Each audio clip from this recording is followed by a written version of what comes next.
Hello. I don't know. Ominous title. I don't know what we're doing today. I feel like very frazzled. If I could be on the couch today, did you just hum?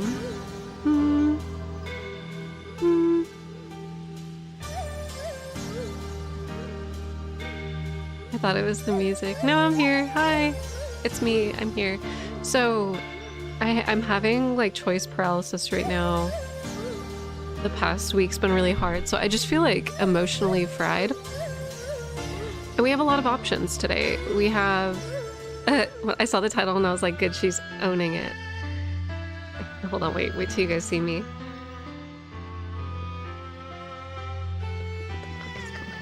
I haven't showered. I didn't brush my hair.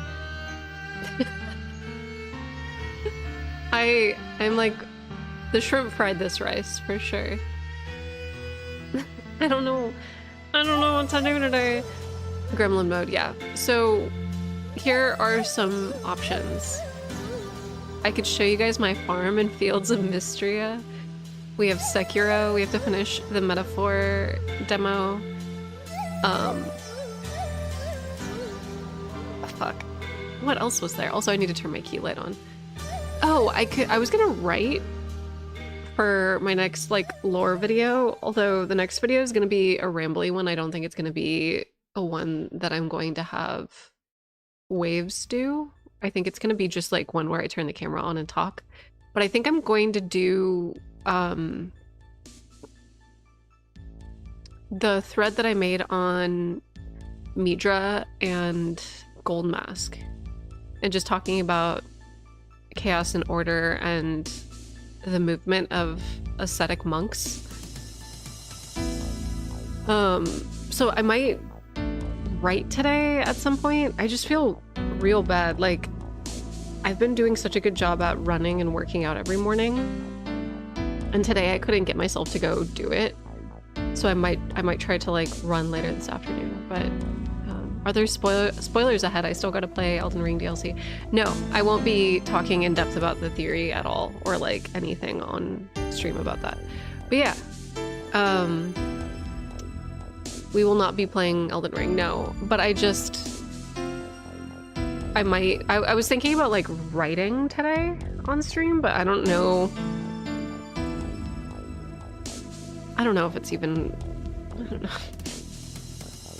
I just feel wonky today. So I think cozy stream with Fields of Mystria, maybe Sekiro. We have to beat Corrupted Monk. I loved Metaphor. Hey Jen, thank you so much. Thank you so much. We're getting there. We're trying. Metaphor was fantastic, and I'm like really compelled by the story.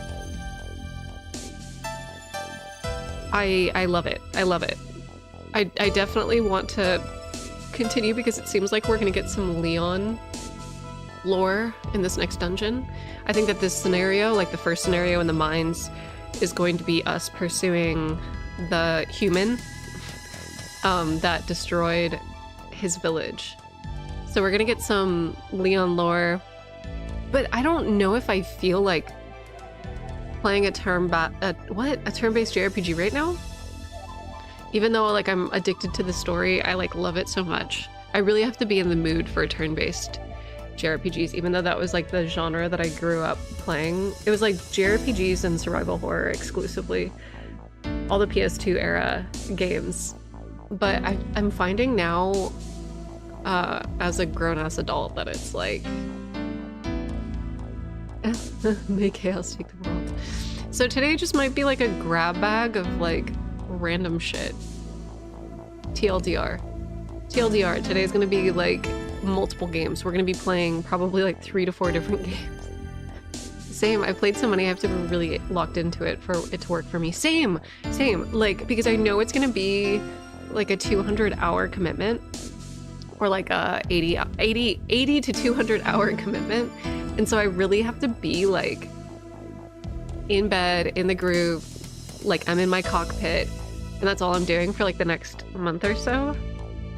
And like, in addition to all of this, in addition to all of the choice paralysis and like everything else that came out or has come out, like I started playing Zelda last night. Monster Hunter is coming out soon in February, and I just want to play Monster Hunter. I'm gonna keep it real, y'all. That's all I want to do. I just want to play Monster Hunter, and they just showed some new Sword and Shield gameplay. Gagged. I almost want to just like boot up the game and get proficient in weapons that I've never tried before. Hunting Horn was so fun when we played it at PAX, but yeah, I just have like... there's too many choices right now. It's too much.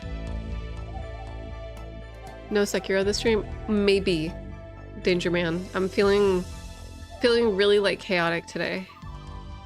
Dragon Age is just ahead too. I have so many mixed feelings about Dragon Age.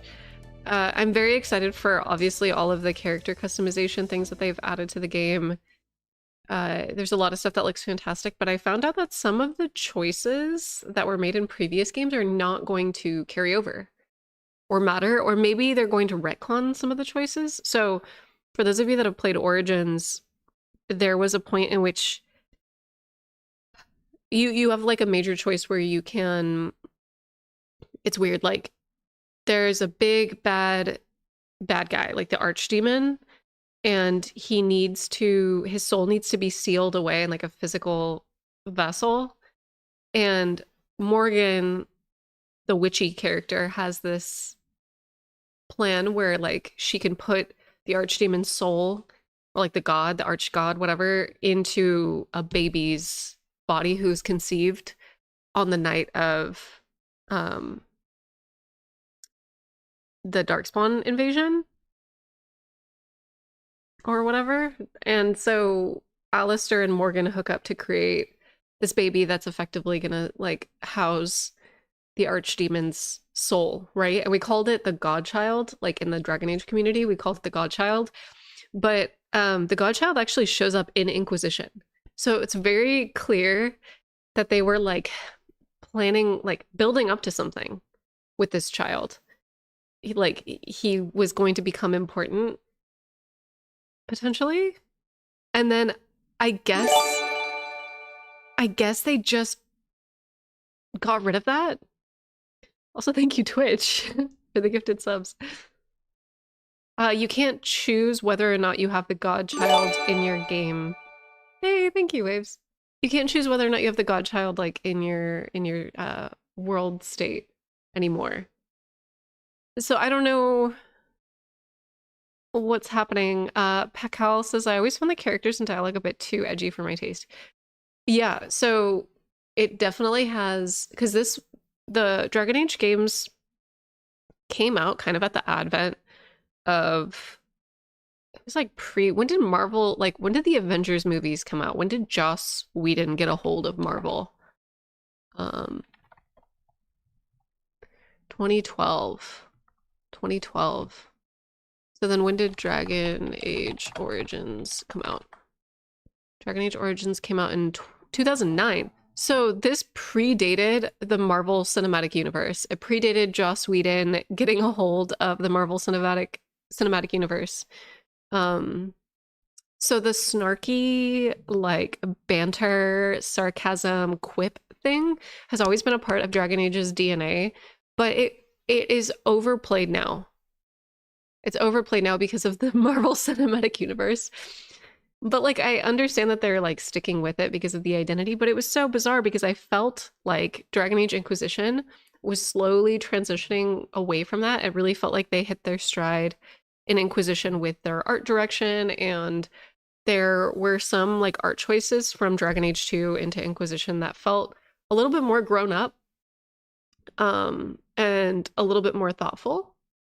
It was kind of like if Marvel is over here and like The Witcher is over here, it kind of felt like it was in the middle a little bit. Like it was able to kind of like walk that line. And it does kind of seem like they're reverting back to their old identity of just being like young adult graphic novel, sarcastic, which is totally, you know, I want Dragon Age to do well so Twitter gets mad. I don't even care if it's good. Yeah. It's too damn early to stream. I didn't shower or anything. I'm just up. I remember when quippy dialogue was cool. I mean, that, like I said, that was literally Origins. Origins was before the Marvel Cinematic Universe. It was before the Avengers 1.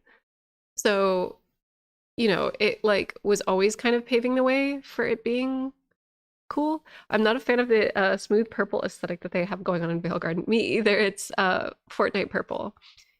I mean, we could talk about the design of that, but I feel like that could be its own.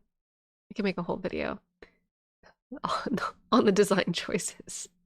I kind of want to start a series, not gonna lie. I kind of want to start a series where I talk about visual design on YouTube. Like I want to do just a side series that is totally unrelated to my lore channel where I just kind of break down design aesthetics that work and don't work. Because there's a lot it's hard. This is the ADHD of it all. I feel like I don't want to talk about things unless they really awaken something in me, like trigger something in me. Also, I'm going to turn music back on because we are just chatting right now. We are fully just chatting right now.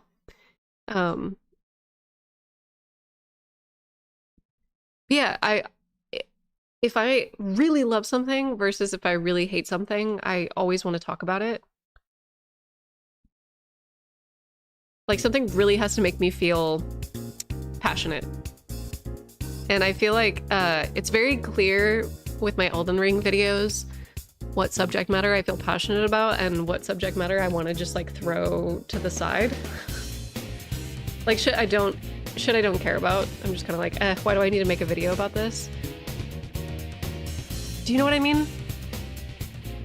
But yeah, I want to do a video on Metaphor Refantasio because Persona 5 and Metaphor are pushing UI and UX.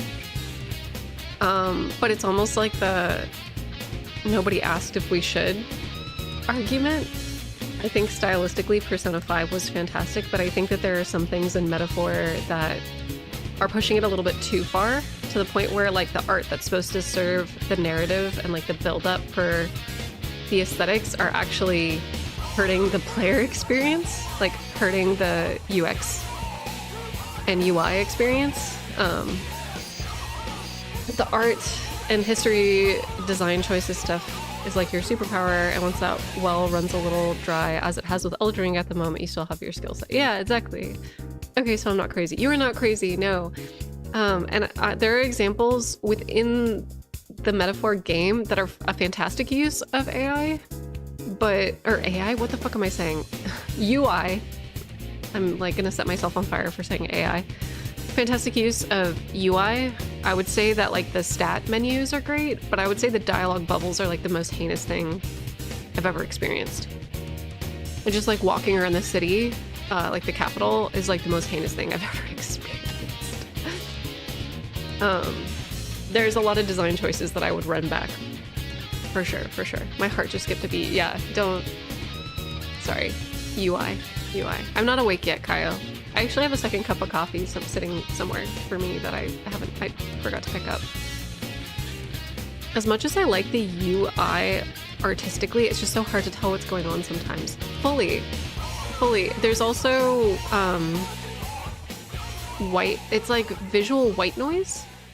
And for people, like, I can make this an accessibility argument.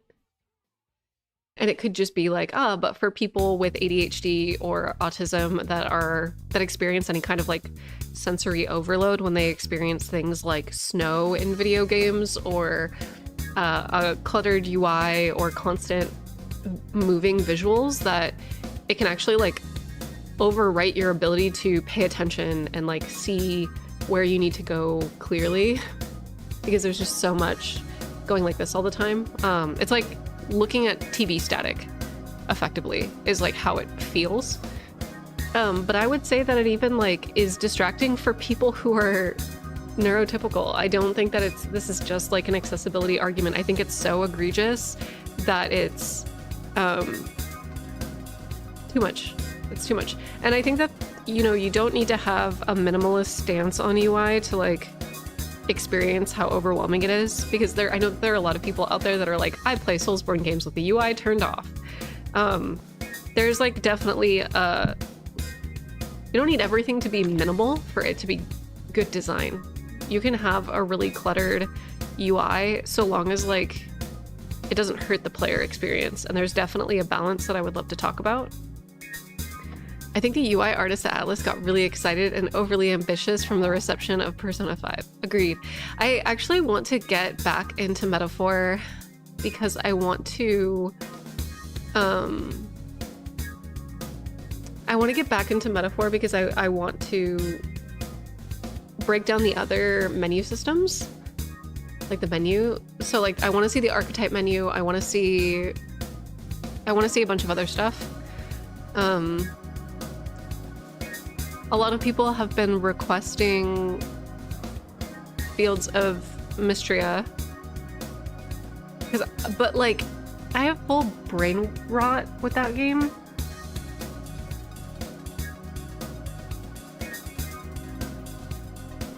It's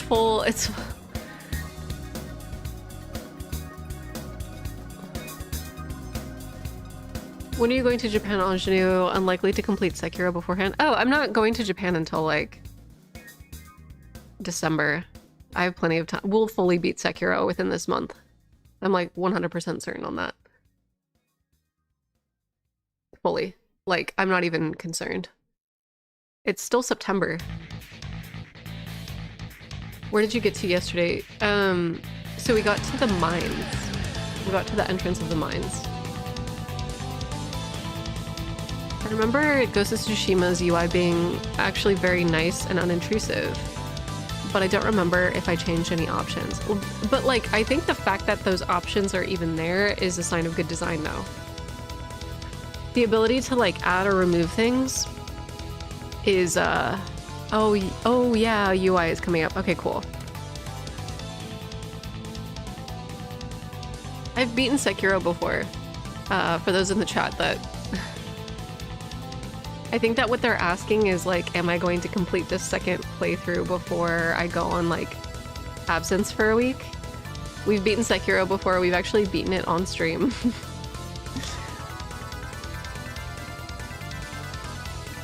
But yeah, UX is something that's so often a secondary concern or fully ignored. It's nice to hear conversations about how much it impacts the gaming experience.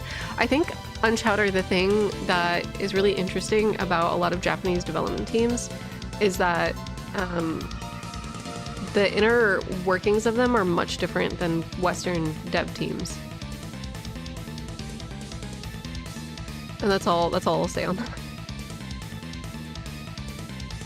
Yeah, the Ghost of Tsushima making the wind guide you is genius. On the same level design of Dead Space UI being on the character. Yes, oh my god, the Dead Space health bar being on the spinal column of the character was so fantastic. Hold on, let me pull that up for people that haven't played Dead Space. I'm sure most of y'all in the chat have.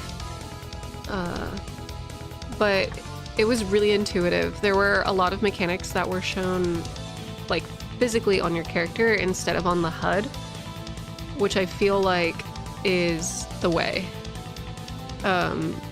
Not like, and I want to make it clear too, obviously I don't think that, you know, every game should abide by the same design rules, but I do think that depending on like the type of game that you're making, designing around its framework for display is incredible. So yeah, your health bar is on your spine, and then you have like an extra bar that's to the right of it, and then you have ammo. Oh, here's a perfect breakdown.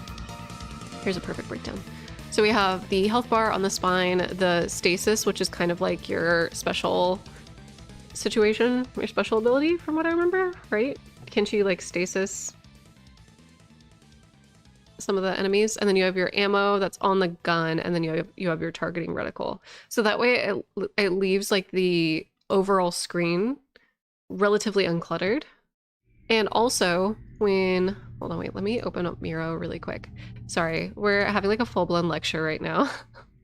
Apologies to people that are just like hopping in. I also need to turn this off. Hold up.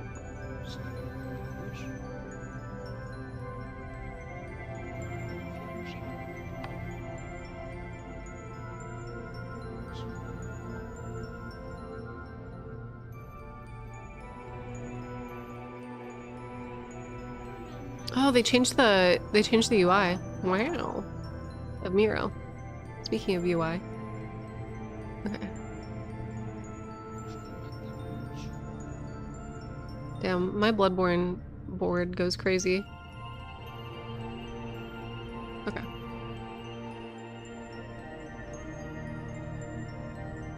Okay, so this is really clever. And I'll explain why with my pen tool here. So when you're playing a video game, obviously like the action in Dead Space is happening right here. This is where your eye is like looking at. Do I have this turned on the screen? Okay, cool, yeah. So say that's where your eye is looking. You're a human being. You have eyeballs. And you are viewing the TV screen, right? But there's kind of like a limited range when your eye is scanning your TV. And the less you have to glance around, the better. The better it is for the player, the better it is for the action. It keeps everything focused. So you're walking down a corridor, and all of the information that you need is roughly right here. A lot of other games will have your health bar up here in the corner or like down here, your item management. I would say like obviously Soulsborne games, Sekiro, other games do this. And like while it's relatively safe to do, especially because Elden Ring and Dark Souls have magic systems, they have item management, they have a lot more robust systems than Dead Space. So I don't think that they could get away with making a lot of those systems displayed on your character. Since Dead Space only has guns, a health bar, and your stasis bar, that's only like 3 things you have to display. So having it right here prevents your eye from having to glance around like all over the screen to like figure out if you need to heal yourself or to figure out if you need to take cover. It's just like super intuitive. It's one of the better designs I've seen in like an action survival horror game for sure. Oh, what am I watching? So you're this is a chaos stream today. This is where we're literally just chatting about games. I might play a couple of games offhand. I usually do this on days where I don't feel my best. If I'm not feeling like super up to sitting and playing like a particular game, I will get in the weeds about whatever. But yeah, for those of you that are curious about my background, I used to work at Xbox in user research and design, and it was focused on user experience, so the way that the game actually feels when the player is playing it.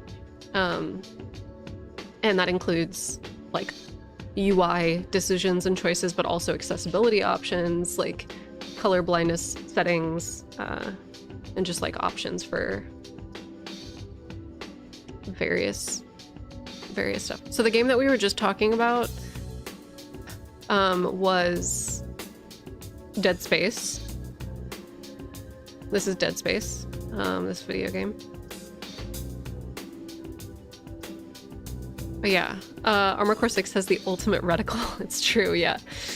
And then, will you ever play Bloodborne on stream? I have. So Gear, anytime that I get sick with like a cold, I typically pop a Dayquil and I'm like laid out on the couch behind me, and I stream directly from console to this Twitch account. And I will usually stream Bloodborne while I'm sick. There's like an ongoing joke that Dayquil/NyQuil is the pale blood transfusion. It's great. Those streams are also very chaotic. Let it be known that these are the kinds of streams that are some of my favorites of yours, Anjanu. Thank you so much. Thank you so much. I could talk about game design forever and just like design period. What about a drum solo? That's my partner's drum set. My partner's a musician. But yeah, I would love to... Was that the remastered Dead Space or the previous one? So it's all of the Dead Spaces. All of the Dead Spaces have this UI design decision where they kept it extremely minimal and just focused it specifically on the character. And like I said, I feel like this only works specifically for this game system. I don't think that FromSoft games would be able to utilize a system like this unless they really scaled down the amount of spell management, inventory management, and weapon management. I think FromSoft does a pretty good job with like how robust the combat system is. But because Dead Space is relatively, it's just a third-person shooter, they can get away with.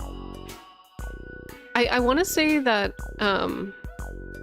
oh, a nasty beat. Yeah, this is a Shin Megami Tensei Nocturne. I could talk about game design forever too. Yes, yes.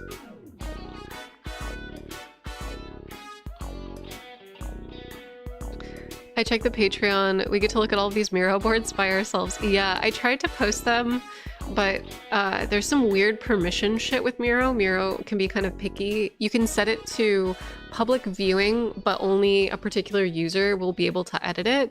But there are a couple of Miro boards that are on my Patreon that are fully accessible by the entire community. We had a couple of boards where we were posting a bunch of real world art that is portrayed in the Soulsborne games. Yeah, I want to pick up UFO 50. I've been seeing Waves, one of my moderators, play it on Steam at night. I've been playing Fields of Mystery before I go to bed though. That's my bedtime game. I have like full farm sim brainworms right now. I get that itch very rarely, but when it happens, it's like, it's heinous. I'm also gonna skip this song because this one's ooky spooky. But yeah, I can also pull up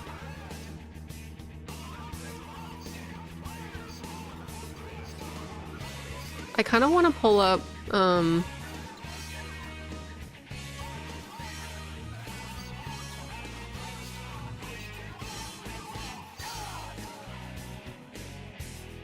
afraid metaphor is gonna grab me like that. I mean, afraid in a good way. Same.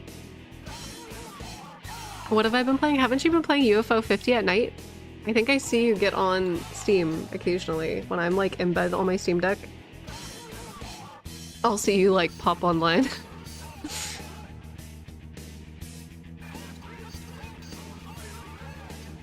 Oh yeah, UFO 50 is my comfy bedtime game. Yeah. I'm trying to think of other games with like really clever UI that kind of circumvent the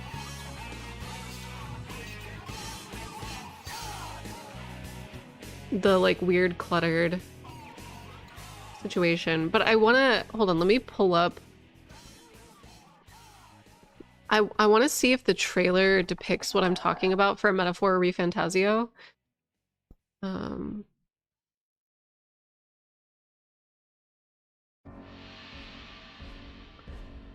It was just a very particular part of the game. It's like when you're running around the city, I might just have to pull up videos of the demo, people playing the demo.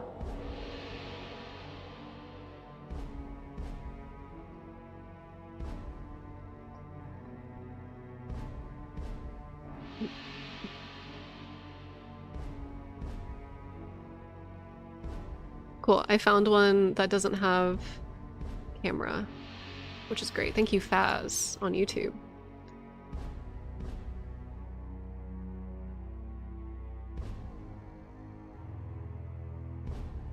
Here, I'll get rid of this.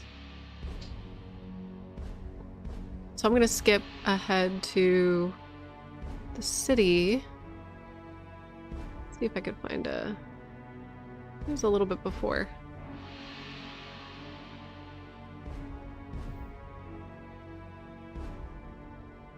Oh, I think this person has their video edited to get rid of literally the gameplay that I'm looking for. Aw, Cooper's pissed. I might have to go get him. So this is like a good example. Just like a small one. I need to pick up Cooper though. Hold up, I'll be right back. Cooper, I'm gonna get you.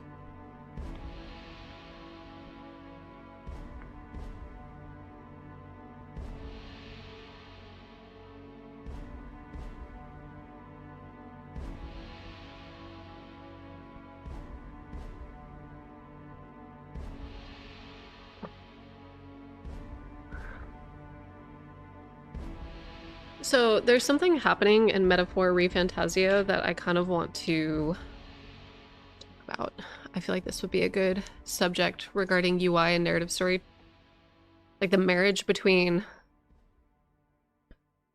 the... So for those of you that are unfamiliar, UI is the user interface. So I'll spell it out. User interface.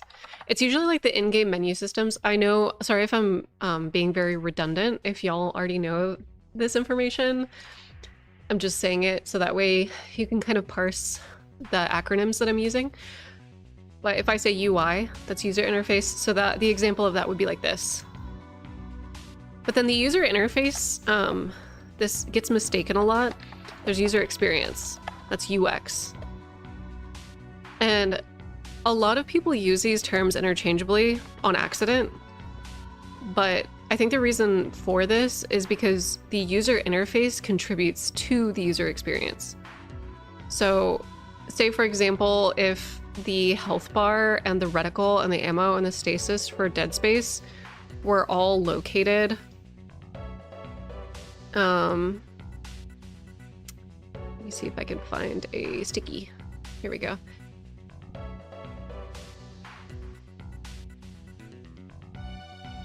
Say if the health bar, the reticle, the ammo, and like the stasis bar were all located in the upper left corner, that would then, the UI, the user interface, would then impact the player experience or the user experience, because instead of focusing right here on the action, you're having to glance up over into the upper left corner, right?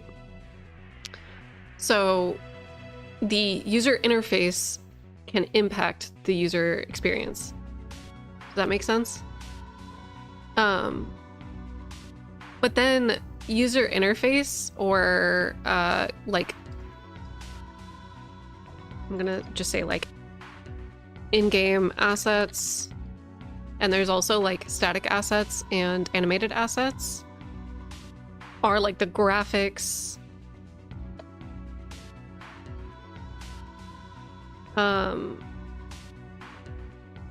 Since we're strictly talking about UI in this circumstance, I want to make this very clear. We're not talking about like in-game graphics as it pertains to character models.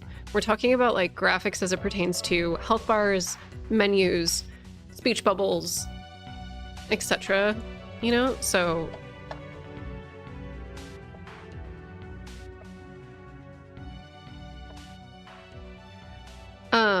sometimes developers and like artists on a video game team want to get like real spicy, and they want to innovate on on graphics, right? They want to make it something new, something stylish, something that nobody's ever seen before. And so enter Persona 5. Persona 5 has some like pretty insane menu animations. Let me see if I can find it. Oh wait, here. This person did me a service. So instead of just like opening up your menu and it being, you know, your typical menu of items that you scroll through, you have an animated graphic asset that moves as you press certain buttons, right? And it has this pop art aesthetic that's very edgy, because it directly ties to the narrative of the game.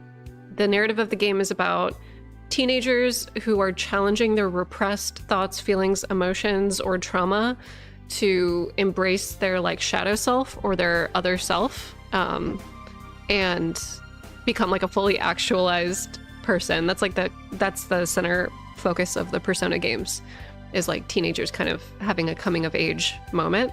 And a lot of this is about fighting for your, like the term that they use for Persona 5 in particular was fighting for your emancipation.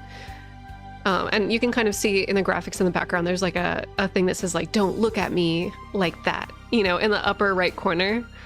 There's like this oversaturated punk aesthetic that's kind of happening here. That's very edgy and very like teen oriented, right? It's very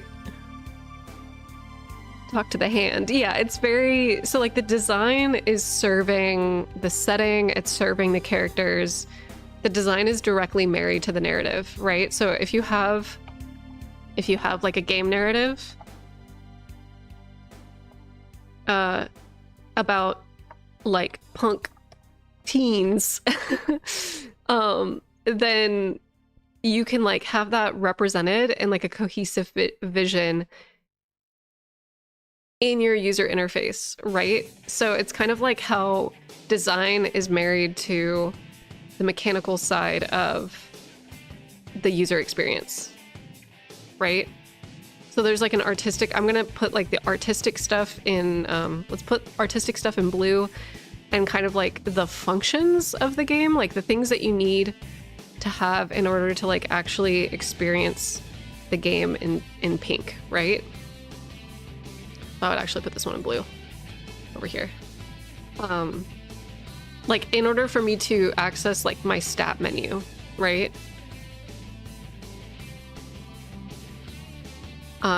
That would be the user interface, but then there's all these design assets that kind of like help support the game narrative, the overall design philosophy, whatever. So what Metaphor ReFantasio is doing, let's see if somebody did this already. Yeah, menu showcase. Okay. So this menu system, I don't have access to this in game yet. I actually don't mind this portion of the menu. But there are other user interfaces in the game that really do frustrate me. And it's usually in the town with a lot of the... they have this, so you can kind of see it happening in the background.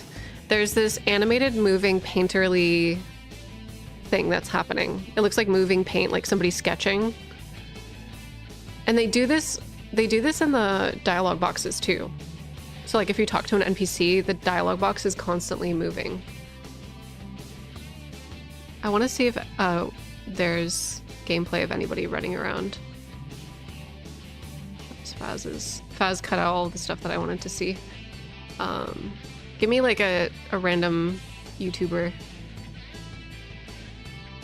who's playing it.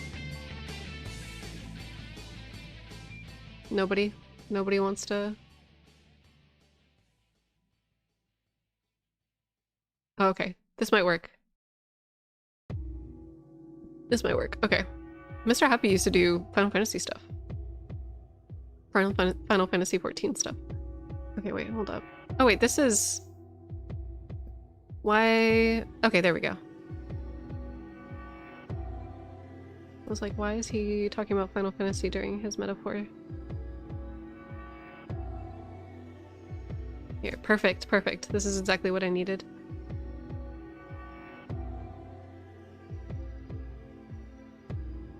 Okay. So when you're walking around, there's constant animation shifting, like there's constant speech bubbles that are popping up. The pss, pss, pss, like whispering gossip text is constantly pulsating. There is a moving, you can't see it because Mr. Happy's camera and his chat are covering it, but there's actually an animated moving set of numbers and graphics on the calendar on the right-hand side. And then there's some subtle movement happening on some of the assets surrounding the map. You can't really see it because of the quality of the video that I have it set at right now. Hold on. But if you can see, there's like the mini-map circle. There are small sketched circular outlines around the mini-map, and they're slowly rotating. There's just constant shifting, constant movement. And the reason for this is because metaphor, like the setting that you exist in the game is like supposed to be a fictional fantasy setting, but it's interfacing with our reality in some way. I think this is like theory crafting kind of, because you find I'm sorry, get hands-on skills. So this picture right here is of like a fantasy storybook that exists in the game, and it's very clearly our world. So their fantasy is real life and our fantasy is the game that we're playing, right? So there's this marriage between fiction, art, storytelling, books. And so it makes sense that the artist was like, hey, I want to, this is no longer a gaming narrative about punk teens. This is a narrative about a fictional fantasy, And so I want to make it representative of like, I want there to be, I want there to be like art themed assets. And so what they do is they do like that painterly, sketchy look, but it's like constantly fucking moving. It's constantly moving. It's like there's not the UI, you can see it shifting in the background. See how it kind of like the paint assets are kind of like constantly jittering. And then even if you kind of look at this image as a whole, you can kind of see in the background there's shifting light in the background. That doesn't go away. That's present throughout the entire game experience. When you're walking around the town and you see all these pop-ups and you see all this noise, there's just a lot going on. And I don't think in order for you to get this idea of like a art-themed story that you need to constantly have things in motion. I don't think you need to have everything animated, if that makes sense. Like, I don't think that it's needed. I think that you can make a lot of the same painterly assets or sketchy assets be static, be like unmoving, and have it still deliver that same effect. And I would definitely say Persona 5's menu, while it's extremely busy, for the most part, after you get to where you need to go, it doesn't pulsate so much. There are a couple of moving assets, like the stars behind the character move, but for the most part, a lot of the other things don't move unless you select the thing that you want to interact with.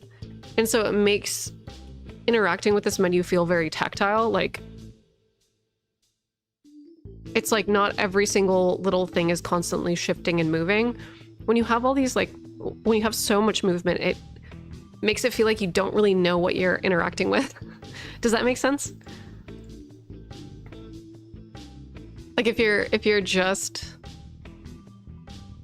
clicking on a button, it makes sense that that button would jiggle or be animated. But if everything else is in motion, you can't tell what you're actually clicking on, right? It's all just like, you know, also I'm slouching. Reactive, not active. Yeah, exactly. You can't tell what the fuck is going on. So the author of the book is God, but in their world, they're just some dystopian capitalism author. I don't know. I don't know yet. I don't know the story yet. Moore, who's the author of the book, seems to be Clamar. So like the horned race. He's not a human from our world. But yeah, agreed. The menu movement is overstimulation. I can't focus. Yeah, it just that's when you get kind of like this divorce between, you know, like the art themed assets are serving their function to be married to like the game narrative. Like, we're in a storybook, so I'm gonna really like pump the gas on these art themed assets. But then it like fucks up the UI and it fucks up the user experience. It's like somewhere along this pipeline, it just like got fucked up. But that's why, so when I was mentioning that I used to work in user experience and design, when you do user testing, so say you get 50 participants like in a room and you have them all play Metaphor, they can then submit, you know, user sentiment on like menus too noisy. You know, they're then able to submit the user sentiment, and then the designers and like the people who work on the game can decide whether or not, like, they can understand like, okay, yeah, our menus are too noisy. It's too much. You know, it's too much for us. And the designers then get to make that choice whether or not they want to tone it down. It's not something that is typically ever, like if there's user sentiment, I think that in the gaming space, especially with like Gamergate 2.0 that we're experiencing right now, a lot of Reddit gamers think that when there's like a user research study, or that when there's people who complain about a particular feature, that studios will then force the design teams to change their design, and that's not the case. A lot of companies will just report like, hey, your users say that the menus are too noisy. And it's like up to the developers to decide if that's true or not. And sometimes it might not be true. So it's really all up to the development team to figure out if it is really detracting from their game or not. And like maybe the developers on Metaphor, you know, maybe they say like, art is more important than the user experience. Like maybe that is their stance, you know? Maybe that is their creative vision, and that's okay. But sometimes it is an oversight. Sometimes it just is an oversight, and like the developers don't have that that insight because they're not playing their own games themselves. Does that make sense? Like, it isn't required among a lot of different studios for all their different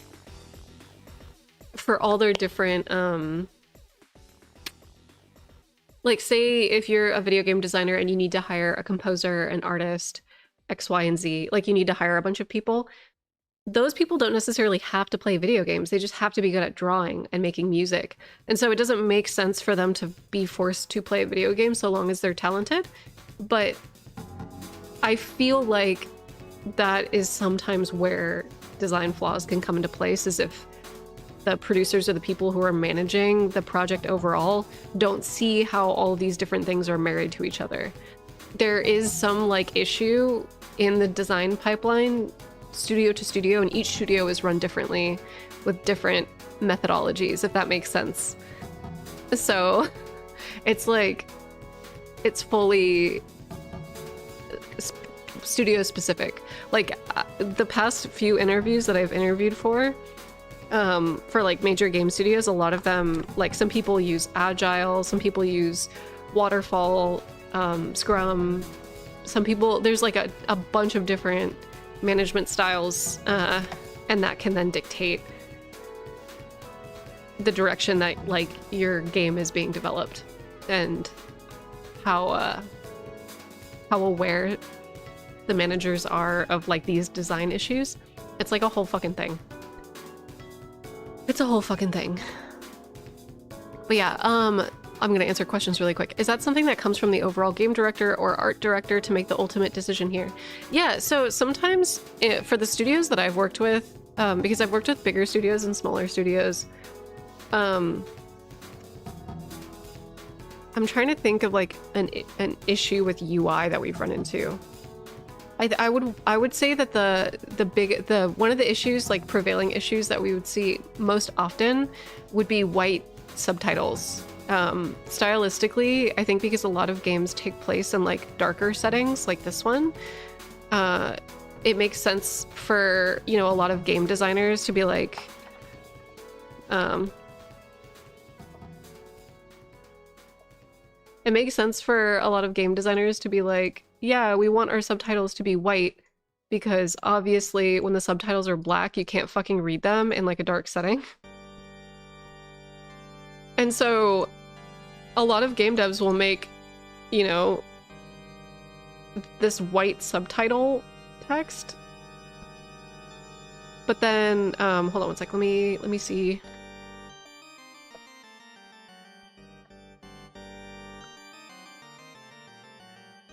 But then all of a sudden, you will be, you know, playing Dead Space, and then you'll be in like a snow area or something, right? Wait, hold on. Sorry, I'm grabbing an image. I have to like grab images while I'm talking to you guys. So you'll be playing Dead Space and the white subtitles are like working just fine. And then all of a sudden, like, you know, you enter like a snow level, and then all of a sudden the white subtitles like don't work anymore. And a lot of studios, like the Gears of War studio, do this thing where you can customize like the color of the text, but then also the background of the text. So that way you can read it no matter what lighting you're in. But there are a lot of video game studios that don't have these options, and they just use one standard text. And so we would get this a lot. I would say there were 3 games in particular where I ran into this at my time at Xbox. And yeah, I would say for the most part, the person who made the decision as to, you know, whether or not they implemented that change or like additional accessibility options would be it depends on the studio, like I said, but it would be like either the game director or the producer that would be like interacting with us on the UX design end. Like for small studios, it's usually the game director, but for bigger studios, it's usually a producer or like a project manager. Yeah, a gradient. Also, hold on, let me make this music less sinister really quick.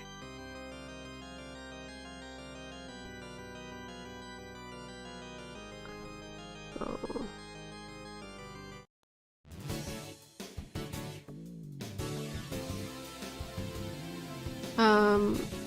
The black background is so ugly. Yeah. Oh wait, I feel like yellow tends to be the most accessible with a black outline. Ugh. It's so fucked. I definitely think that having the functionality, like if your team can afford to do it, having the functionality to customize text color with background color, because obviously everybody has their own needs, but usually, even for colorblind people, high contrast is the most important. I think I used to have images of like,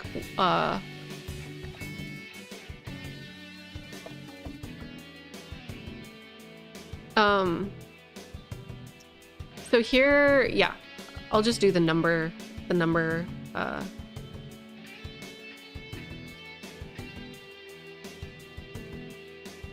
example, the color blindness study example, the number example. I wish there was like a better image that I could use, like a...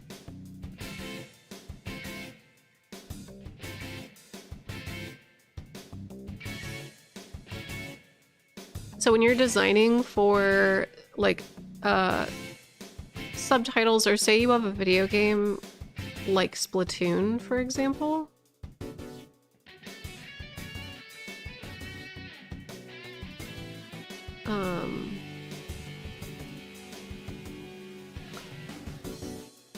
here. So here's an example of like contrast and how it can be used for things like subtitles or game mechanics. So say, for example, you're designing something and say there's, you know, one team that's orange and one team that's green, and somebody with color blindness can't see the difference between the two. Like, this is what it looks like to them, relatively. Obviously, it's usually more sepia toned for people with color blindness, but like, you can't tell the difference between the orange and the green here. But if you make your greens darker and your oranges lighter, like in this image, when the person with color blindness is viewing it, they can vaguely see the outline a little bit better, because this is more contrasted, because they changed the values. They made the greens deeper and the oranges lighter. Whereas in this one, the value, or like the value is relatively even, so it's very difficult for like a colorblind person to see it. So you always want to use like a mixture of here, let me show you another one of not just like colorblind safe colors, but like contrast. So that way even somebody who can't perceive the colors that you're designing with can still at the very least perceive a difference in black and white if it's like not a color that they can see. Does that make sense?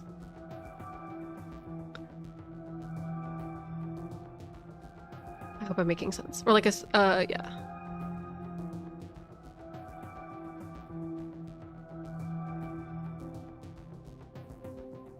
I hope that makes sense. I feel like Splatoon 3 is a great example of decent UI that still manages to have crappy UX. So Splatoon's interesting. And this is what I meant earlier about like Japanese developers, is that I don't think, and this is how I feel about most Nintendo games, I don't think that they oftentimes engage in user research or user testing. I think that they like to develop their games creatively in pure isolation. And it shows, but like that's not to say that they're bad games. There's just like quality of life things that you really feel. So I would say an example of this would be like in Animal Crossing. There's like the DIY mechanic where you can craft furniture or items at a crafting table, but there's no option to adjust the quantity of what you're crafting. So say if you want to craft fishing bait to go fishing, you have to do it one, and there's an animation every single time you do it. So crafting fish bait doesn't feel good, and it inhibits the player from even wanting to do that. Or say if you were designing the interior of your house and you have to craft 4 chairs for your dining room table, one, and it can feel like a chore for the player. It doesn't allow the player to feel as if they're able to like do the things that they want to do. And I think that I noticed that a lot with a lot of Nintendo titles. And it's not to say, like I said before, it's not to, I'm a Nintendo shill. I'm an Animal Crossing shill. I will always play those games. Like I'm sitting here talking about like how Metaphor is too noisy and about like the downfalls of Animal Crossing's menu system, but I can absolutely say with my full fucking chest, I would absolutely buy the collector's edition of the next Animal Crossing game. You know, like, it's the nuance, babes. It's the nuance. It took a decade for Dark Souls to get multi-use souls. Yes. Yeah. It used to be like if you wanted to use an unknown soldier's soul, you would have to use just one at a time. Yeah, happy Friday. What are y'all talking about today? We're talking about game design, and we're talking about the user experience and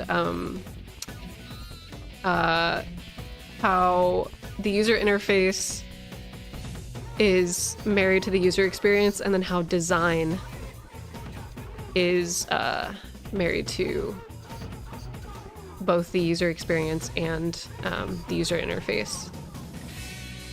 So I'm gonna put like white captions, babes.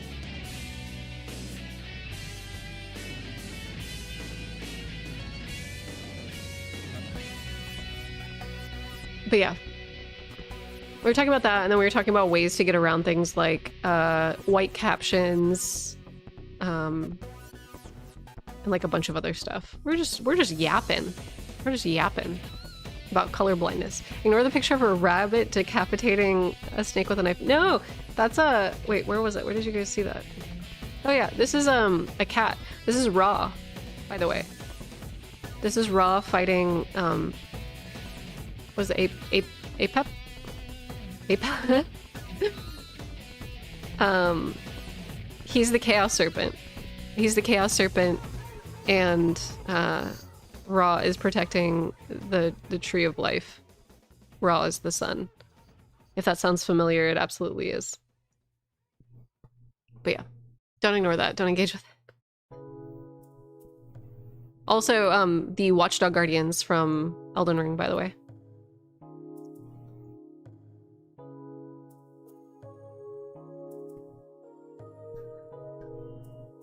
I sometimes wonder in places if Nintendo makes certain things hard to do because they want the player to play that way. Yeah, Dylan, so there's definitely some design aspects of Animal Crossing where I do think that they want the player to play it. There's a design philosophy in Japan specifically that is about inconvenience. It's centered around inconvenience, and there's a really famous interior designer who talked about how moderate inconvenience is kind of like important to Japanese culture and like culture at large, because it connects us with like the processes of things that are worthwhile. And it's not that they manufacture inconvenience, but rather an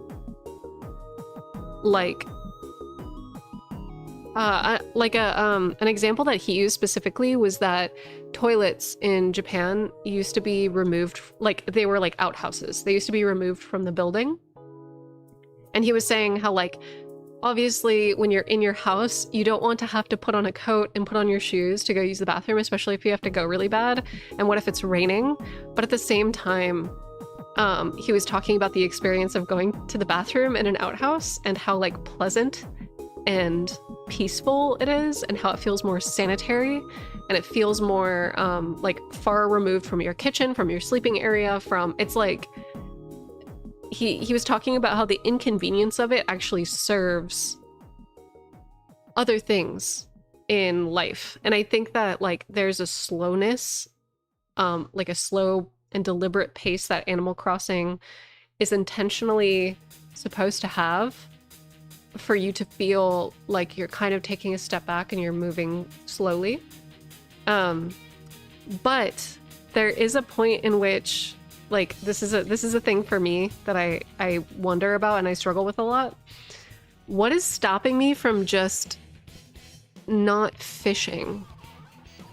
Do you know what I mean? Like if I want to make 5 fishing baits and it's going to cause me to go through the animation 5 times in order for me to get 5 fishing baits, I would simply rather not use fishing bait. It's too much of an effort, doesn't have like enough of a payout for me to want to slow down. And so there's like a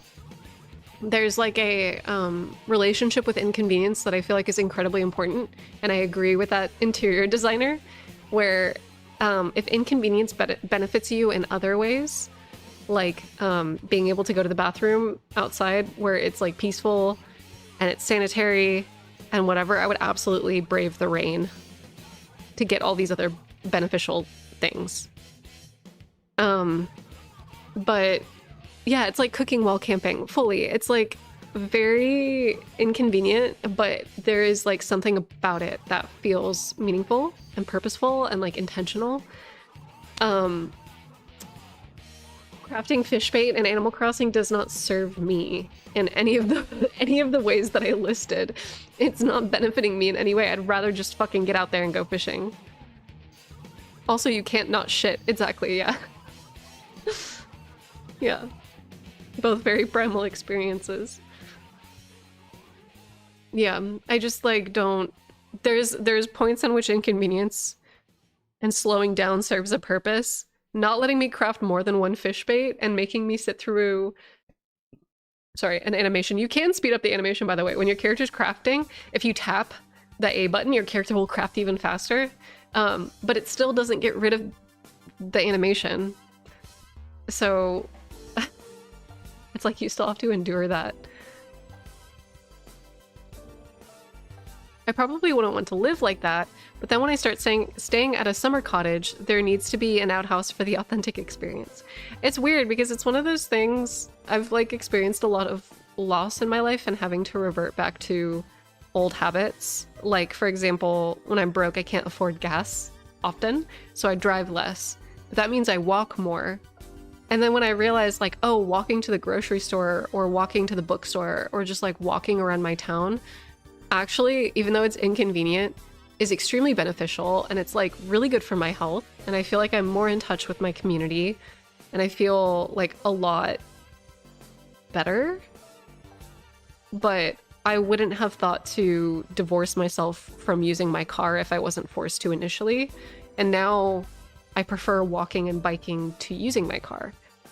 So it's kind of like you won't want to get rid of the things unless you're forced to, and I think Nintendo games do a good job at forcing you to, but at the same time, because there are other things in Animal Crossing that are super inconvenient that I adore. I adore. And I wouldn't change it for the world, but I would say that the fishing bait thing needs to change. That one needs to change. Yes, walkable town, please. Yes. Yeah. Like walking like 20 minutes 30 minutes ain't that bad. It's not too bad. And then you'll have to potentially replace a button faster. Yeah, it's true. Oh my god, this stick shit. Raise your hand if when you were playing Animal Crossing during COVID that your Nintendo Switch got stick drift.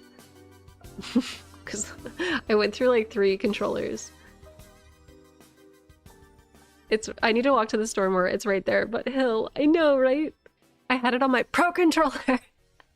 Let's increase the walk speed of every player character by like 10%. Yeah, like I would say, there's some, another inconvenient thing that I feel like could have been made better. Like, at what point are you deterring people?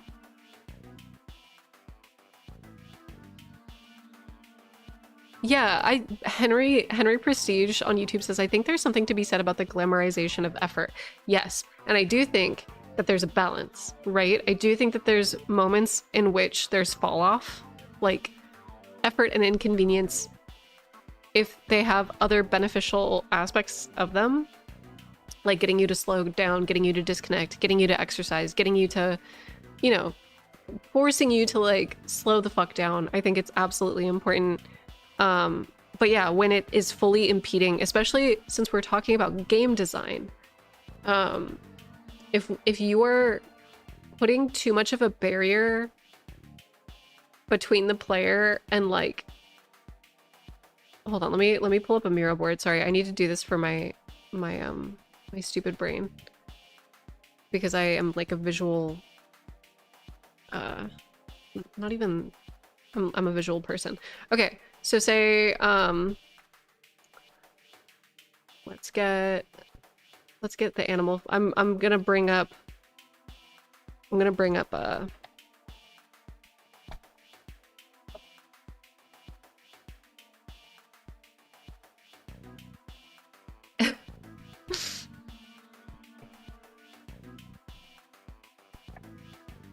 oh no, okay, wait.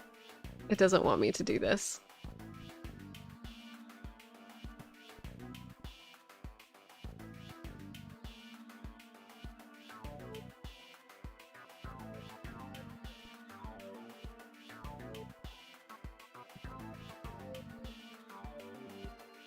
would say another thing in Animal Crossing too. Hold on, wait, let me pull up Happy Home Designer.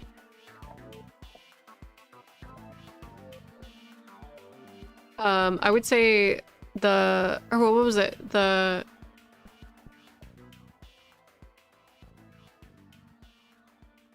What was it called? Happy Home Paradise.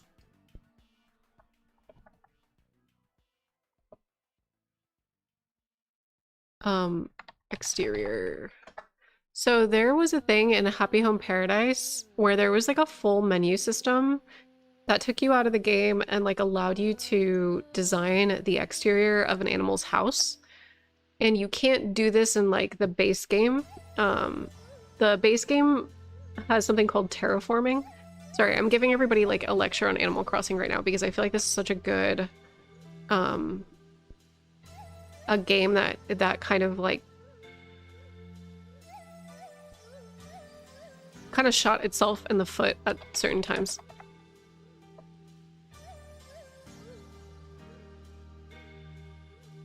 I kind of want to show you guys a video of what terraforming looks like. Oh, this is great. This is actually like just a GIF. Okay.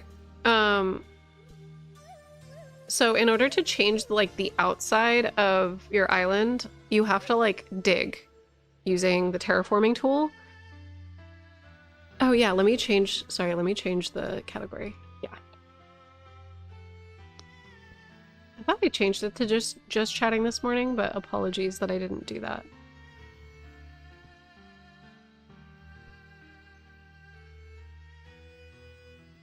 Okay. There. So in order to like change the exterior of your island, you have to dig, and it is on a grid basis. So you can see here how small of influence your shovel has. It's just one little kind of like square on your map. And so if you want to change like the full exterior of your map, you have to endure each individual animation that you're seeing on the screen right now. And so for people that like fully wipe their island and make it flat so that way they can start from scratch, it might take like months to do, right? It might take months to do.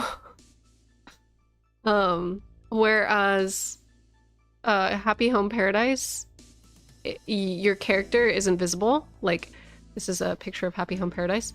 Your character is not visible. You're not there, and you simply just like select huge chunks of land to change aspects of it. And you can just place trees and move shit around by picking it up with like a cursor, as opposed to dragging it and moving it like your character has to do in the base game. And while I think that the intention of them, once again, this is kind of like the effort thing that we were talking about. The intention here obviously is to get people to slow down and chip away at their island piece by piece, slowly over time, forcing the player to slow down. But at what point, I think it's kind of like a mini Zen garden, the way that I see Animal Crossing. It's like a mini Zen garden where you're like tailoring a thing that you really love bit by bit every day, like chipping away at it, right? But I think at what point is it inhibiting to your player base? Because for a lot of people that play Animal Crossing, there may not have been as much fall off if players were able to reset and move shit around. It may prolong the longevity of your game if players have the freedom to constantly be shifting and changing things and designing new things all the time. But yeah, I do think that there is that like slower, you're supposed to enjoy the process. You know, you're supposed to be, it's not results focused. It's a process. It's just supposed to be like a Zen active activity. Or like bonsai, I think. Yeah, exactly. Bonsai, Zen gardens, it's supposed to be about like this, like a little thing that you do every day. And I think at the point where you've modified it to do island renovation at that scale, hasn't it become a different game? Yes. And I think that's why they have the marriage of like the base game and Happy Home Designer to strike that balance between the two. I thought it was very clever that they did that. But then I also would be so curious to see the data of like how active the player base was in the base game versus Happy Home Designer and for how long. I would be so curious to see like you know, if the activity of the base game prolongs user engagement, or you know what the deal is too. Tying in the subject of UX too, how much of this sort of stuff is a misplaced idea of engagement, where this is the notion, especially in open world games with UX, of busy work is play. Yes, Emily, fully. And we do know, I think in interviews, there were some interviews with the Animal Crossing designers and I think the director at the point where he said that his intention was for the game to only be played 15 minutes a day. And that like time travel isn't the way you're supposed to play the game, but like, you know what I mean? Bree's like, yeah, a lot of people don't just play for 15 minutes a day. They will time travel and play for like 8 hours a day.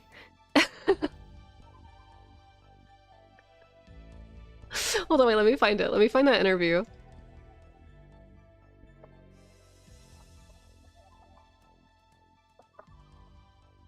I want to find that.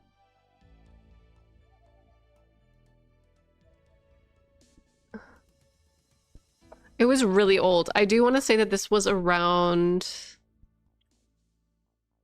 When was this? This was like an ancient interview. I want to say it was for like the original Animal Crossing for like GameCube. It was old. This was old. I don't time travel, but I've sunk hours into one day. I've played until my head hurts. 15 minutes is insane. Fire that man. Okay, I crafted my fishing bait. Time to log off for the day. I feel like Nintendo would like to remove the ability to time travel in Animal Crossing if they found a reliable way to do it. I agree, Dylan. I do think that they would get rid of that as like a function. Because I do think that their intention with that game is to like get people to slow the fuck down. And to like appreciate... Because us unlocking the stores and the tailor and like the DIY stuff, it's supposed to take time. Like I think in order for you to get everything placed and situated, it's supposed to take up to 2 weeks real time. And that's kind of like the reward that you see for the extended period of time.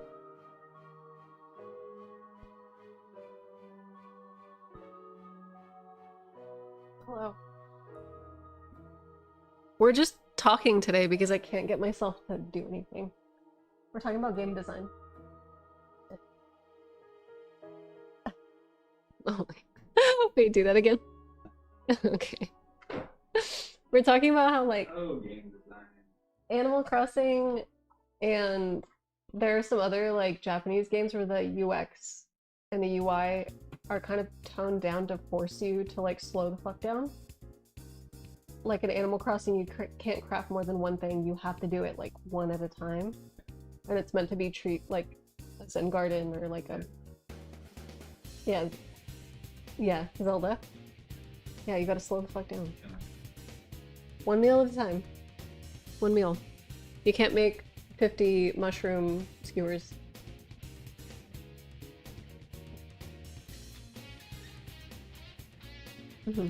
Slow the fuck down. Shit. Yeah. Waste man. Waste man. England. Waste man. Okay, wait, hold up. For me, the turnip market was the main thing that ruined the slow roll for me. I accidentally on purpose skipped so much of the grind. Oh, for sure. What if we had our Animal Crossing New Horizons Renaissance? It's a great game. It is a great game. It is not as good as the original Animal Crossing. To be fair, Dylan, I think a lot of us play New Horizons an unhealthy amount because of COVID. Yeah, I think that's kind of, well, I don't know. I'm pretty like Animal Crossing New Leaf for my Nintendo 3DS system. Probably put enough hours in there to have become an expert. Yeah. Don't they say 100 hours? Yeah. Yeah, try 2,000. 2,000 hours. Yeah. But Is this another Lee rant about my country? Fuck your country. Where are you from? England? Yeah. Fuck England. Rob would agree with you, I think. It's all good. I'm also joking. Yeah, it's a full joke. But low key though. You guys have shit tier candy. No, they have Kinder Buenos. That's not England. That's Germany. That's Germany. And we have them. They call everything like a whatcha doos it or like a bibbity but wine gums are from Canada. we have dairy milk. Dairy milk is also not from England. Lee's gonna scream about England. They have digestives. So do we. But they started in England. I actually think they didn't. Oh. They might have started in France. Oh, damn. Where, the word comes from. Oh, wait, we have Cadbury's. Okay, you do have Cadbury's. Yeah. Yeah. Fair enough. That doesn't negate everything. Every time you guys say the word taco, I want to jump off a cliff. Taco. Taco. Also, taco. The dinosaur in Mario's name is Yoshi. Yashi. No. Garage. Yogurt. Yeah, yogurt. Garage is hilarious because, like, British people will get mad at you for being like, UK Garage, but it's literally named after an American club called The Garage. Yeah. In New York. Or Detroit. It might be Detroit. But yeah. All right, digestives from Italia. Italy. I don't know. That being said, I do like England. My old record label and management was based in Hackney, in London, which is, you don't, back in the day, you didn't hang out there. But it's cool, and I like it. I just have an issue with English food, except for you guys do a Sunday roast better than just about anybody in the world, seeing as you invented the Sunday roast. Even though English Indian food is not real Indian food, it's good as hell. I do like it. It's way better than what we've got. It's like the way that we have American Chinese food, where it's just kind of like extra gross, but it's so good. I feel that way about English Indian food. English Indian food is like pretty top tier food just in general. Yeah, but that's what I'm saying. Americanized Chinese food is super good. Yeah, it's amazing. Yeah, but it ain't real. Sorry, I was reading when you said that. No, it's okay. Pants. Is that true? You say garage wildly differently? Wait, who says... Sorry, I didn't read. Oh, depending on what part of England you're from, you say garage wildly differently. Well, I mean, yeah, if you're from like... Grudge. If you're from like Wolverhampton, you're going to say everything like Jon Snow. I'm not even going to try to do it. It's real Chinese American food. Honestly, low-key, thank you, because the worst thing in the world is when they try to blend the Americanized version with the real Chinese version, and it just comes out not being either, and it's not good. But if you get, like, you want the garbage, we've got a spot. You want the good stuff, China tends to have that. Yeah. I'm not the biggest fan of, like, actual Chinese food, which makes me feel like such a pleb, because I usually like regional dishes. I don't think... No, just ignore it. Indian food. Just ignore. Yeah. Just ignore. There's occasionally we'll just get like garbage in here. Oh. And then the moderators take care of it. Oh, they shut the fuck up. Lemon chicken is pretty much the only Chinese food I like. What is lemon chicken? Lemon chicken. It's like orange chicken, but with like a lemon sauce. I haven't had that. It's really good. China is large. So, fun fact, I've spent a lot of time... garbage. That's what my mom used to call garbage. She also says target. So yeah, I think it's a mom thing. I've spent an absurd amount of time in China, like on tour, and I would wake up and go to a place that I did not know existed, and then go to sleep, and then go to a different place I didn't know existed, because we just don't talk about it in America because of politics, I suppose. But there's like a lot of China that I don't think any Westerners actually know exists.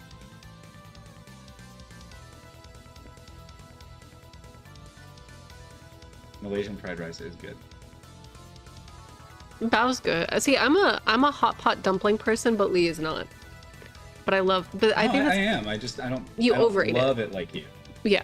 And also, when I was first touring China, that's what every promoter wanted to get from me. And I was like, can we preferably eat anything other than the same thing I've had for like 3 months straight? Yeah, exactly. The hot pot is great. I don't really like cooking my own food at a restaurant. Yeah. You know, that makes me feel like a grandpa, but it's true. I just like I soups. like yakiniku if I have to do it, but usually I just make someone else do it. Yeah. Like if you have a friend who's Yeah, my friends are good at it, and I'm not. mm-hmm. But yeah, I just love a soup. I just love a hot broth. Just put me in there. I don't Yeah. care if I have to cook it. I don't care if somebody else cooked it. Doesn't matter. I don't know. I feel like hot broth. I've had some bad hot broth in my day. Do you like pho? Dude, pho is like my Pho's favorite. great, but you're not cooking it though. It's No. cooking itself. Yeah, exactly. But pho is my favorite soup dish. I gotta go ramen. You Wait, think does so? curry count as a soup? Like Japanese curry? Also, I was too. Or is it a stew? I'm being very vulnerable with the chat right now. Okay. I was very grumpy yesterday. I was being a baby. Yeah. I was being a grumpy baby. Yeah. And I was so angry that when I went to go to that place yesterday, I accidentally ordered just katsu. Like And I just was the too meat. embarrassed to tell you that I accidentally did You that. didn't get any curry? No. Why didn't you just like? Because it was a dish. It was like a full Well, yeah, it's like the plate. it was all like the stuff. full Like a meal. set? Yeah, it was a meal set. And it was delicious, but it wasn't the curry one. Don't I knew that you They like- can't see my face. yeah, I was like You don't want me to do. Actually, I would love to do travel vlog. no, I fully put on my clown nose and was like honking it like while I was sitting at dinner by myself I yesterday. will take you and buy it for you this weekend. Thank How about you. that? Thank you. Okay. 'Cause you did. I'm so sorry. That's so I was so sad. I was so sad and angry, and I was like tearing up because I like all the job situation that happened to me this week. I was just sitting in like a curry place by myself, not eating curry. like just bummed. It was a whole thing. That's okay. I've done shit like that, and then you like can't You fix it because you don't want to be like, excuse me, Excuse I did me." everything wrong. Yeah, excuse me, I ordered wrong, and this is a very expensive meal. Yeah. Excuse me. Sorry, I can't do 2 of these right now. Can you just like forgive me? Yeah, Yeah. yeah, That's pretty John Mulaney of you. yeah, I'm sorry. yeah. But I ate it, and it was I'm amazing. sure it was great. It was so good. Yeah, that last place we went to have it was pretty crazy. Yeah. Okay, wait. What does everybody Sorry, I say? didn't mean to like come commandeer your stream. No, we're literally having the title is Chaos Stream, No, and I was planning on playing like 3 different games today, and we've literally just done nothing but sit and I chat. should just drum. People are asking me to do drum solos. I don't know. Put on songs you like Yeah, and drum to them. yeah. That is how you learn how to play drums. Period. The end. Mm-hmm. If anyone ever tries to teach you how to play drums, tell them to fuck. Because you don't need help. I didn't get any help. Yeah. I just sat down and played. Yeah. Forever. Yeah. What I gotta do? Cooper knows. Cooper does know. Are you hungry? I am hungry. I have a salad. Lots. Yeah. I have 3. 2. I've been running every day and working out every day and eating salads and healthy things. Yeah. Okay.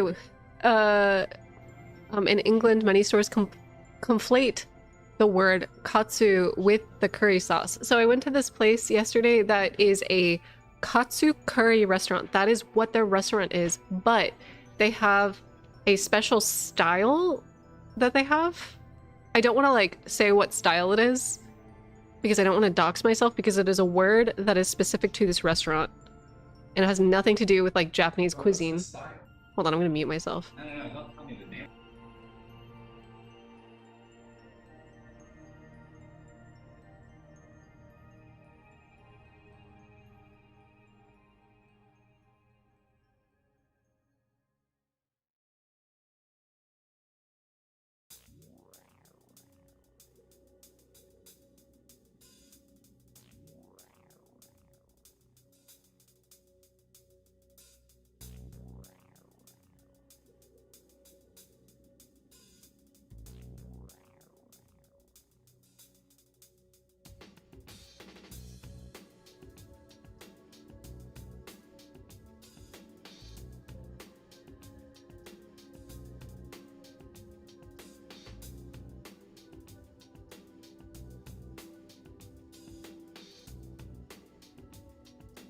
Okay, so they have this style as like the theme of the restaurant, but I didn't The style read. was dog shit, by the way. Yeah, dog shit fever. Yeah, dog shit style.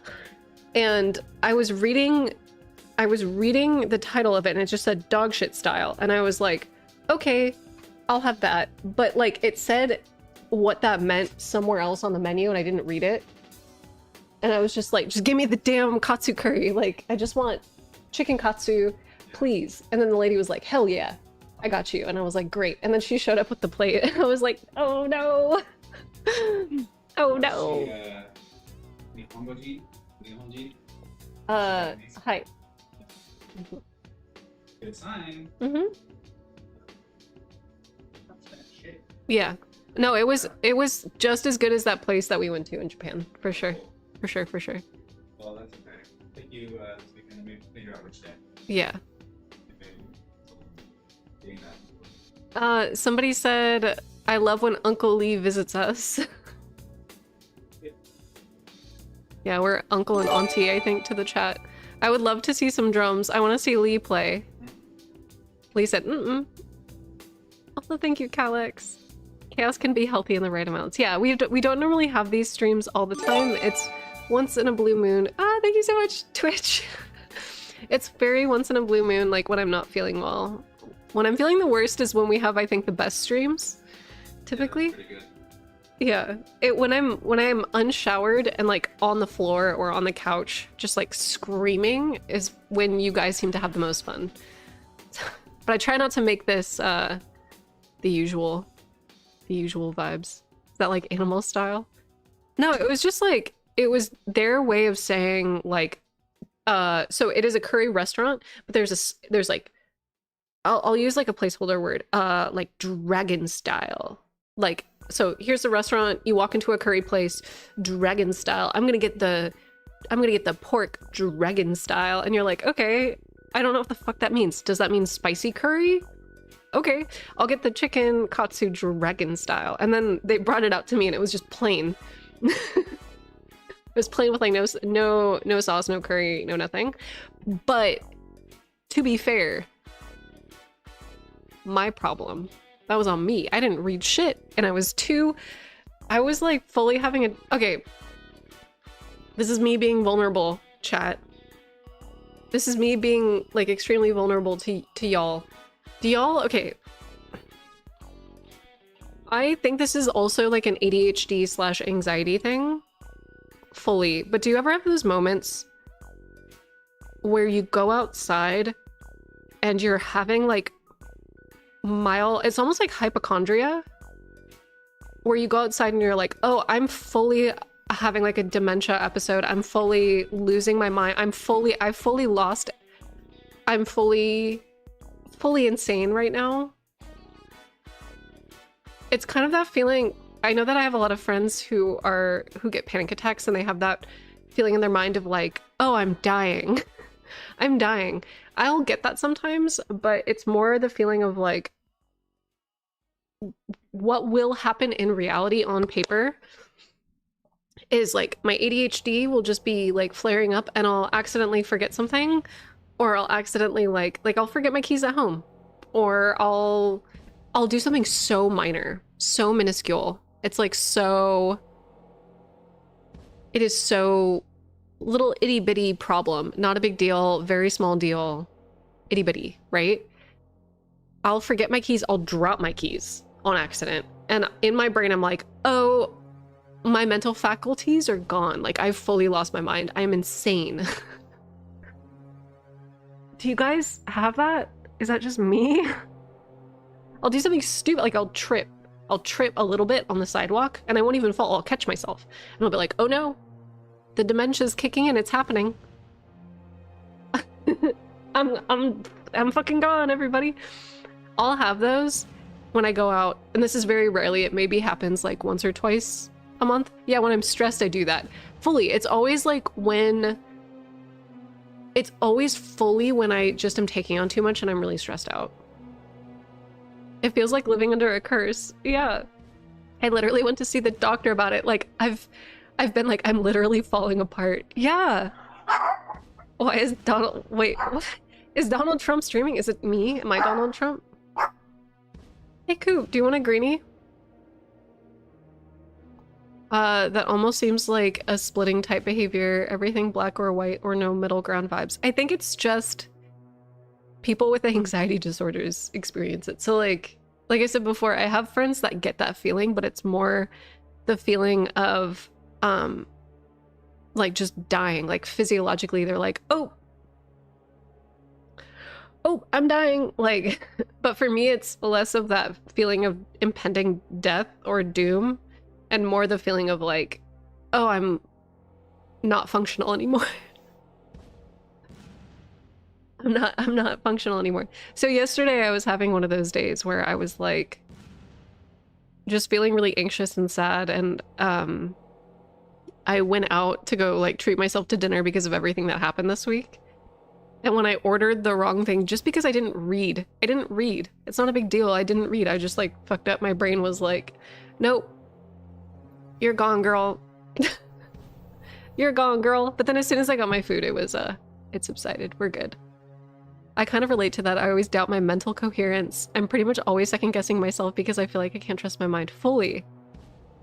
As an ADHD person myself, I feel like these kinds of feelings come alongside with sensory information overload. Yeah, and I think that like a lot of the sensory information overload paired with stress, because I think when I'm in a good mood and I'm able to like take on mistakes and laugh about it, I'm able to just be like, oh, ha, I fucked up. Silly me. But when you're already kind of off kilter or sensitive, when you make a mistake, like I said, dropping, I don't know what it is about dropping my keys, but like if I drop my keys, like I'm trying to lock my door and I accidentally drop them, it's like, the world is fucking over. The world is over. But yeah, wait, I have the sensory overload as well, newly with long COVID. Ah, shit, my club, and I'm so sorry. I'm so sorry. But yeah, it just, like, in the moment, it feels so silly. But looking back on yesterday is really funny. It was funny. It's not. I have different triggers, but I can relate, yeah. Yeah.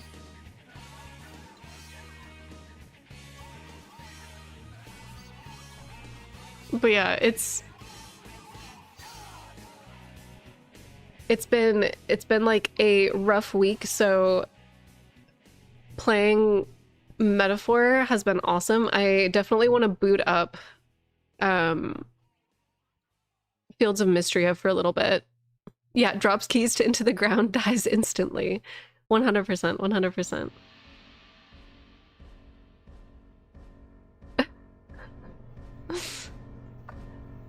But that being said,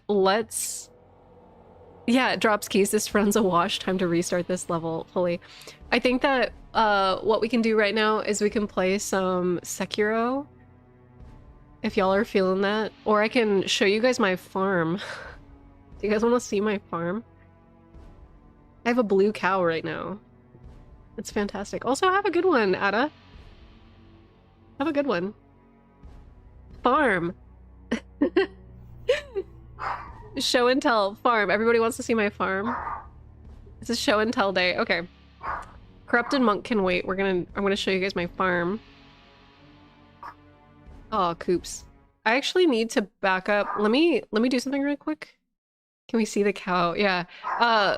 Lee has been naming my characters, or my cows, my cattle, my livestock, and we have some pretty good ones. We got fish meat. We got snot. It's pretty good. It's farm time. It's farm time. But give me one sec. I'll be right back, y'all. I'm going to get everything set up and make sure that my saves are backed up so that way I don't corrupt my save like I did last time. But yeah, I will show you guys my little farm. I kind of have, like I said, farm sim brain rot, so please excuse like how cracked my farm is right now. But hold on one sec.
Alright, I'm back.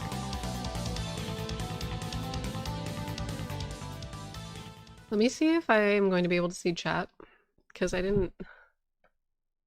My dumbass didn't charge any of my devices yesterday. Which is what it is.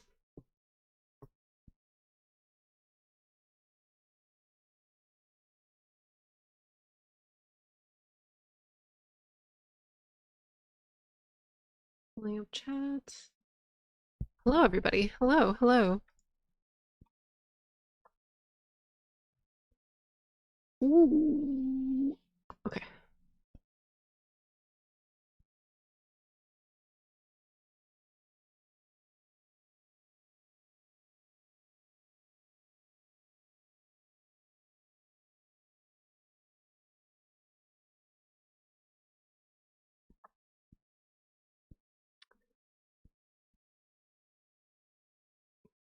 I'm low-key really scared that this is gonna corrupt my save. But we shall see. We shall see.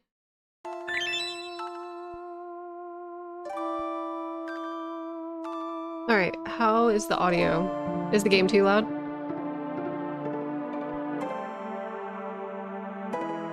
Let me know. Let me know.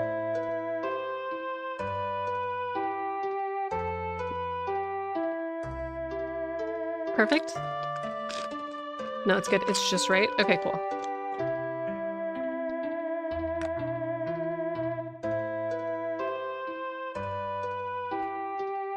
I'll pick one of my older files. So that way if this save gets corrupted, this one will be safe.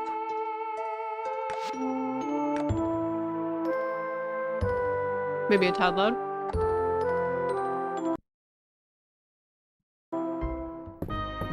Alright. So my house is like not finished, so don't judge me. Also, whoa, big snore. My house isn't finished being decorated because I don't know what set I want to go with yet, so it's kind of like eclectic right now. Apologies. It will get better. I was using the haunted set for like a hot minute, but nothing matches with the color scheme of the haunted set.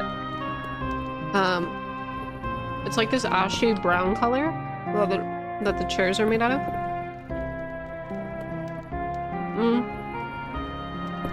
I have this really funny clown painting that comes from doing the Friday Night in quest line. It's a lot. It's like there's a lot of lore. There's a lot of lore because like this town is more like a Dragon Quest setting where there's like ancient history and knights and warriors and a bunch of other shit. Anyway, whatever. Okay, so let me give you the grand tour of my farm. Also, this isn't in the right spot. Hold on. I don't remember how to tab through. Oh, there we go.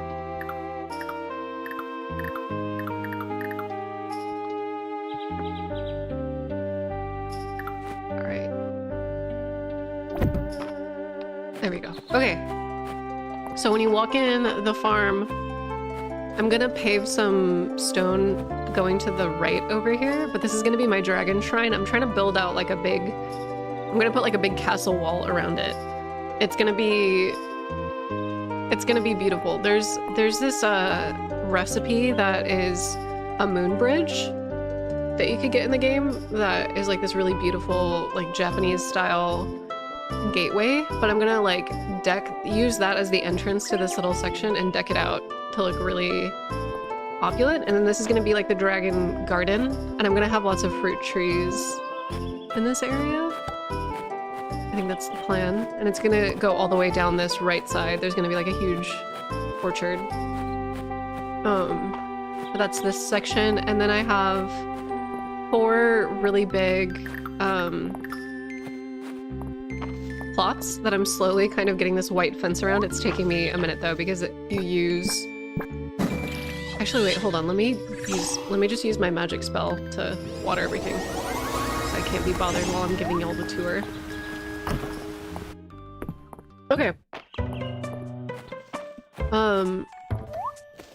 Obviously, like, these stone paths are kind of hard to make, so it's gonna take me a while to get them fleshed out. Here's our picnic area. This is also an orchard, so there's lots of fruit trees along here that I need to, like, finish landscaping. Here are some of my chickens. He has an egg hat on his head. So I just started breeding to get, like, rare colors. So some of my cows are pretty basic. This is a basic colored cow, the red one, and then the spotted one. But then I have this one with a little hat on. She's a tier... I think you could actually see what tier rarity they are. Yeah, tier 1. Dipster is tier 3. Dolly's tier 2. Felix is tier 2. He's brown. Koro's tier 1. Miku, it's Hatsune Miku, is tier 3. Otto is tier 2. Poppy's tier 1. So I'm still kind of working my way up the ranks with these guys. We got Fanny, we got Fish Meat, we got Hobbs, Zozo, and then I unlocked alpacas. I have to show you guys some of the animals that you can get in this game. Because it's very important, but Snot was recently born and he's a tier 2, or she's a tier 2 rarity. I love Snot. She's great. But yeah, where's Dipster? Dipster's my new favorite. I love Dipster so much. Look at look at she's so cute. She's so cute. But Miku is like Miku's been the queen of the ranch for a hot minute. I kind of want to start breeding horses, but I don't know if I can ride them at all.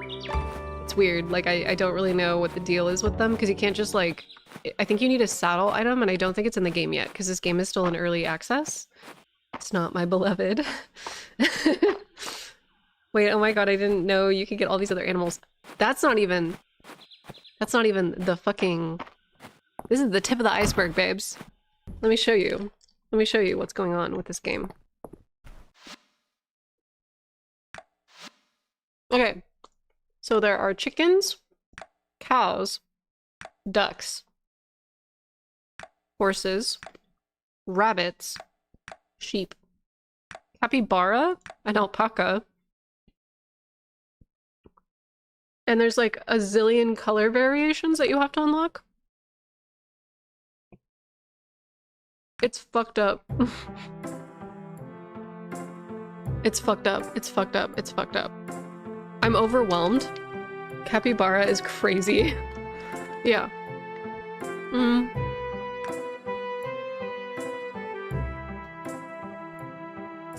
Capybara, did they produce anything? I have no idea. Look at him! That's a chicken nugget. That's a McDonald's chicken nugget.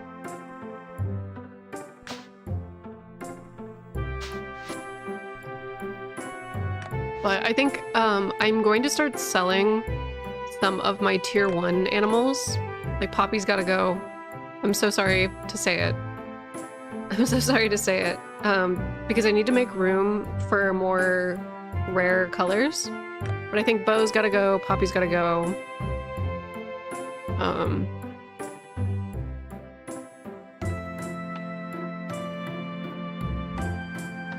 Bean could probably go. This is so depressing.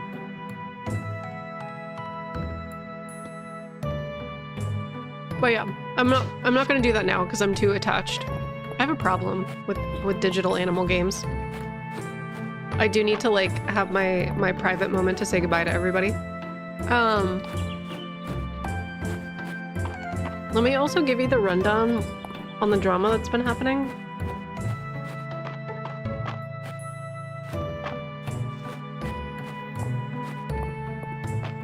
I still don't know who I'm gonna romance.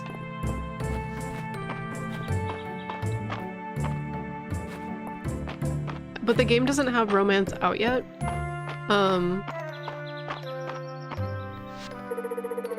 Dell loves the Saturday market. I always let her pick a treat when I take her. Mostly she doesn't run off.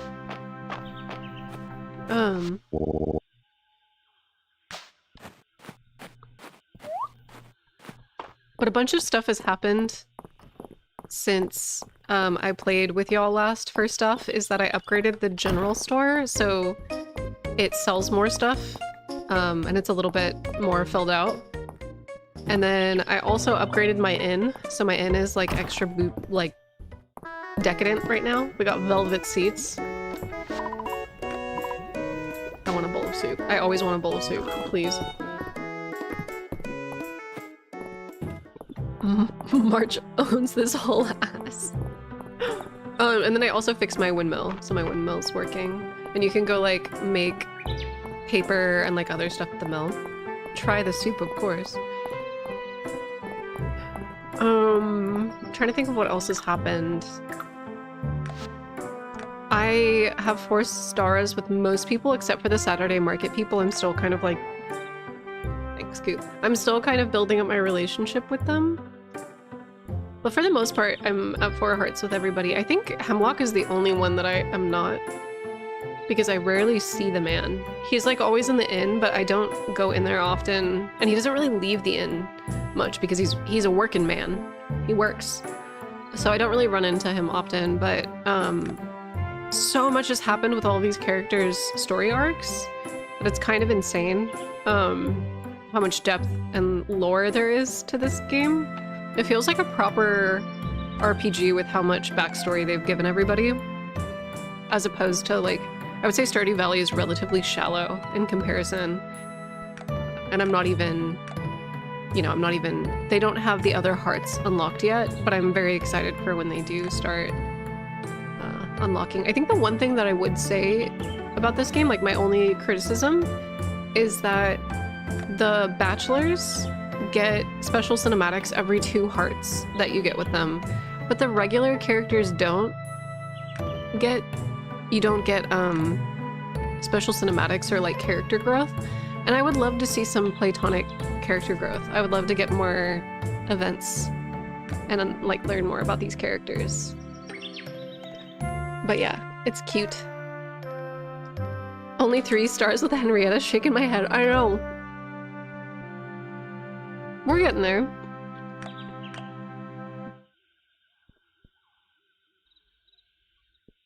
Stardew felt extremely surface level. Yeah, this has like regional lore and like there's ancient kingdoms and there's like the dragon priestess and mythological creatures. I think the only thing that I'm doing right now, since I've kind of capped out, so there's like, since this game is in early access, I've capped out some of the content. Let me show you what is available and like at what point the game starts to fall off in terms of content real quick. So you can only go halfway or a little bit more than halfway down into the mines, and each level of the mines is like a small dungeon, which is really cool. And it gets pretty tricky as you're navigating through them. Like sometimes you have to go through,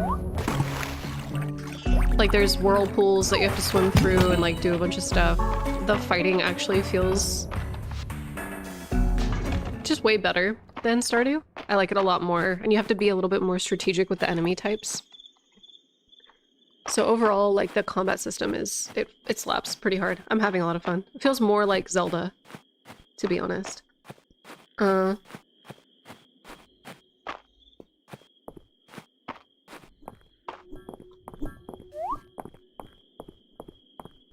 Oh, March is still an asshole, by the way.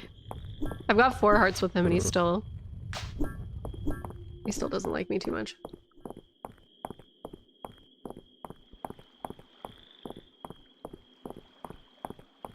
My favorite change from Stardew is that the NPCs will request your presence for events instead of having to just stumble upon them under some very specific conditions. Agreed. They'll tell you like where to meet them. And there's usually like a story build up for why you're meeting up with them. Like, Celine, for example, that's her name, right? Sorry, my brain is scrambled. What's her name? Yeah, Celine is like, I found a really weird seed, because she's a botanist. She loves flowers. She's like, I found a really weird seed, and I don't know how to plant it, and I think I need help, and so come meet me at my house at, you know, this time, and we'll figure it out. It's very sweet.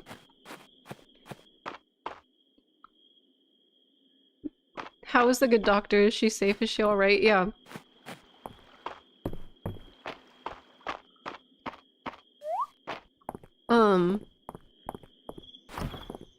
She opened up to me a little bit. She comes from like a long line of chemists and like alchemists and stuff. And she showed me her secret weird basement.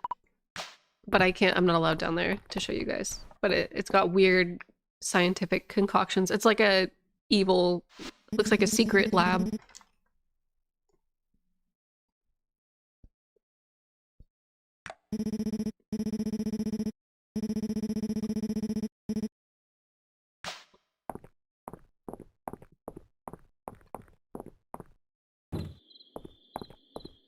She's too refined for me, though.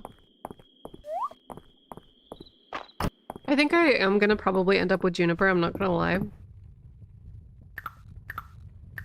Like, as much as I don't want to admit it to myself, like, Juniper is, the correct amount of messy for me.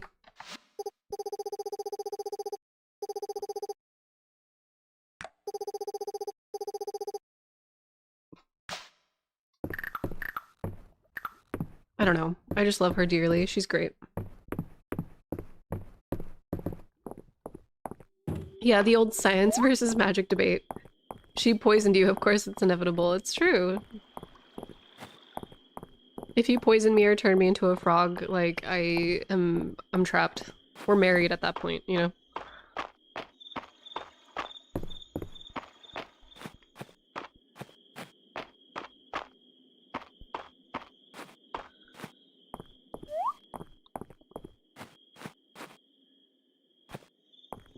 I think the only thing I should change about my farm is that I kind of want to put trees surrounding my house and maybe move my workstation somewhere, but I don't quite know where yet. I'm still kind of figuring out everything.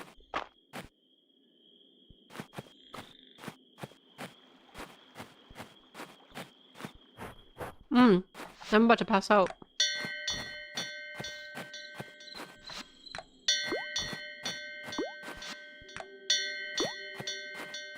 Oh no, oh no! It's over, it's so over. Fuck! Just die inside my house.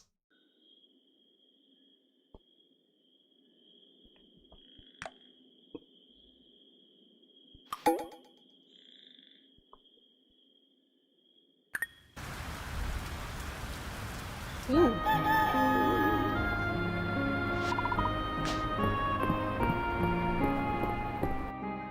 Some things never change, no.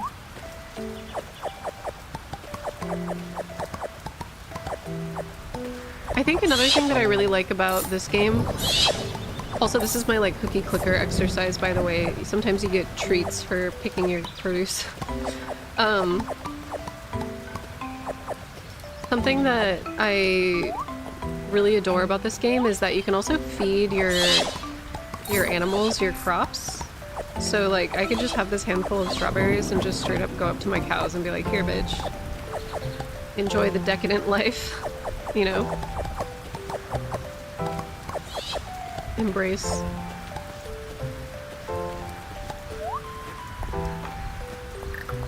Oh, wait.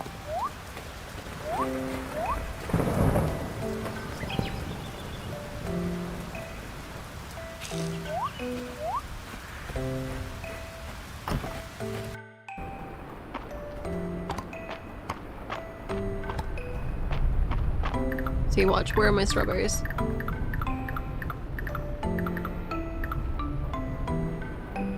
Sorry, my phone's in the way. Okay, there we go. You can do this. So you can feed them, and then they drop little beads for you, and then you can pet them. This is the strat, so you get the beads.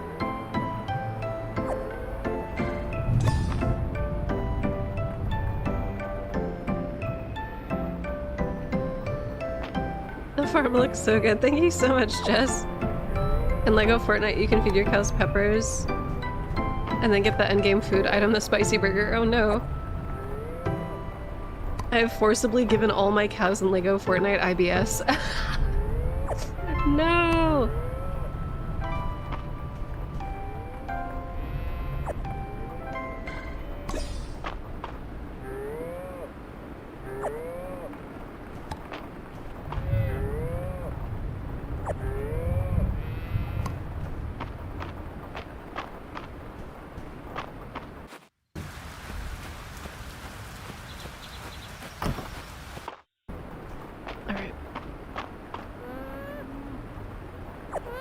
I think after I take care of all my boys, I might switch over to Sekiro, so that way we can make some progress. Or we could do Metaphor.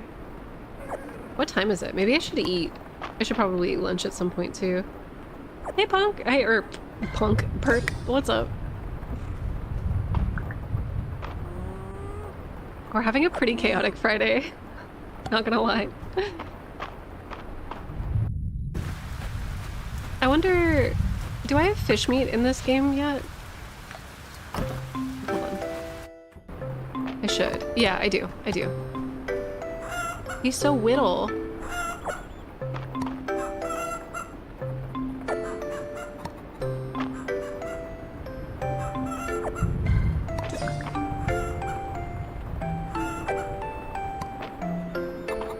Do whatever you want, big dog. Get your enrichment in your enclosure. Thanks.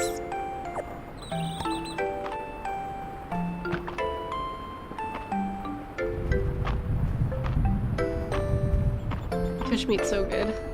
I love that boy. Oh wait, is fish meat a girl? I actually have no idea. Fish meat, are you gonna be a rooster? Yeah, he's gonna be a little spicy rooster. Good for him.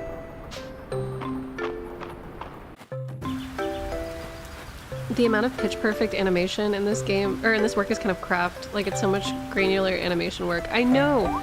It's the, isn't it the Pusheen couple? Like the couple that did the Pusheen cat? Isn't it them? Correct me if I'm wrong. That's why this game's so, like, the aesthetic is so good.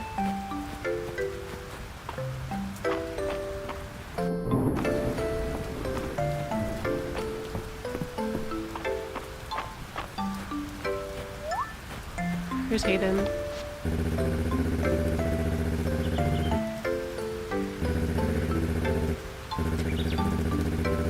See, this is why, like, I don't want to romance Hayden, because it seems like he's really...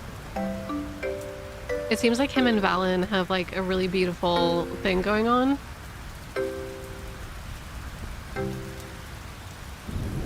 Like, who am I to fuck this up? This is so sweet. The two of them are so sweet. It's so frustrating.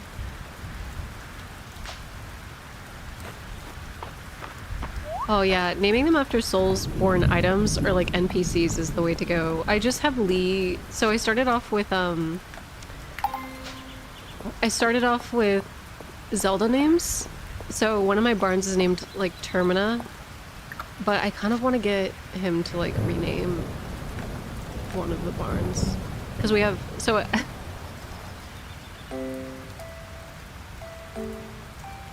House of Chicken and the Dog House were named by Lee, and then Dipster and Fish Meat and Snot were named by Lee, and then Termina was named by me, and then I named Epona, Zelda obviously, but then Snot was named by Lee. Some of these other names are auto-generated ones.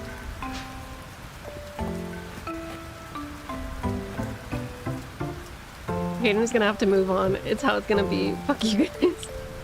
Fish Meat should be a sibling named Calamite. Oh man, that would be cute.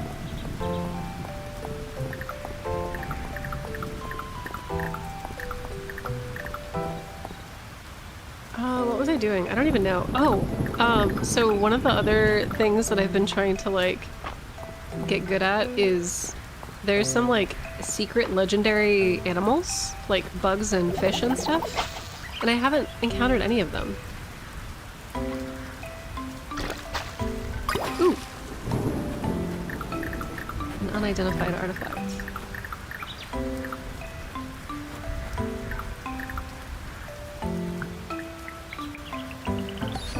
Hey, Major Monsoon. Ooh, a coin lump. Hell yeah. I don't got that one. We should go to the museum after this, actually, and go check. This game is a fucking nightmare. I mean, in a good way. Like, it's very addictive. This is what I do late at night when I'm in bed. So I curl up into a little burrito and I run around.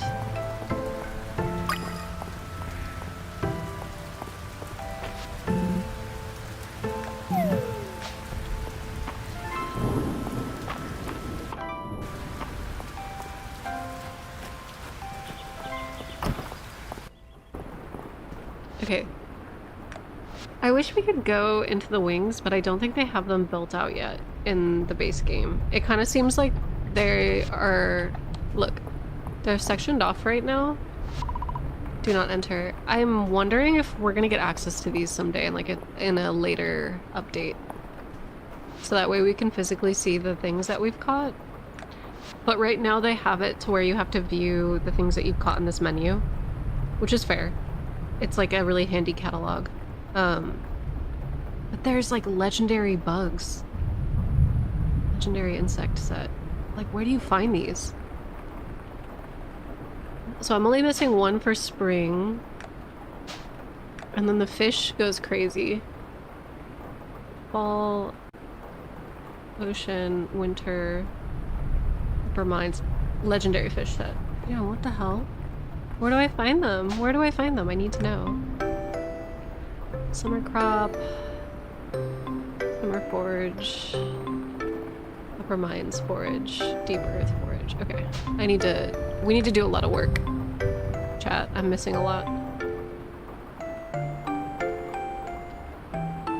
Gems of mystery. Oh, I didn't donate a perfect ruby? Huh.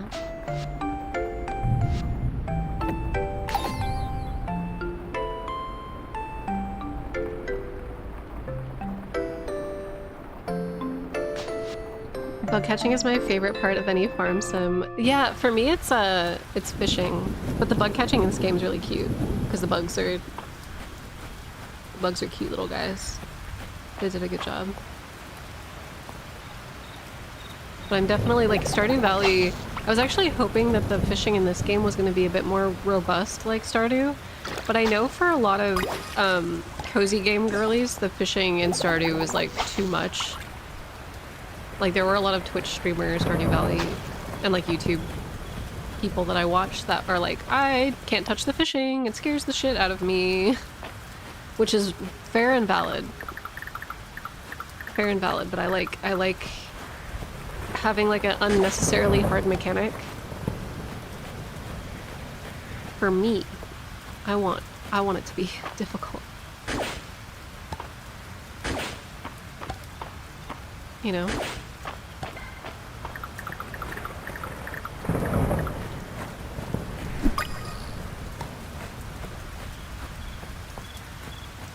My partner's only gripe with Stardew is the fishing. They can actually mod it out. It's weird because like once you upgrade your fishing rod and you get like bait and you like level it up and get better at fishing, it becomes so much easier.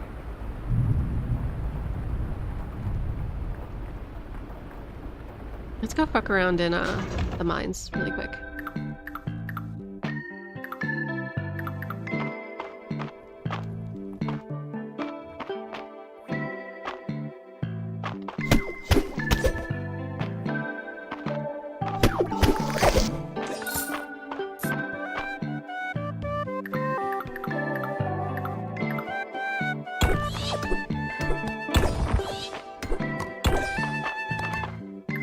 Ah shit, I have too much crap. Maybe fucking around in the mines was not a good idea.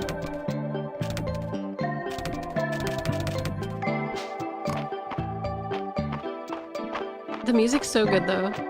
They did a good job.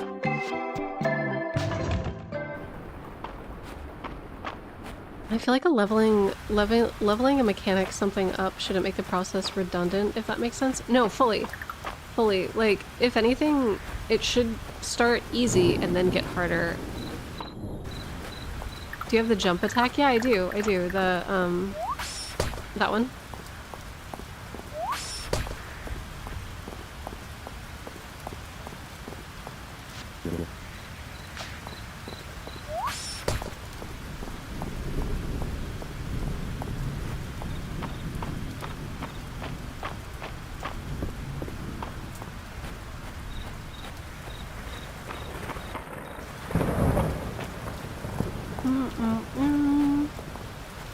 I think I will play for one more day so that way y'all can experience the Friday night in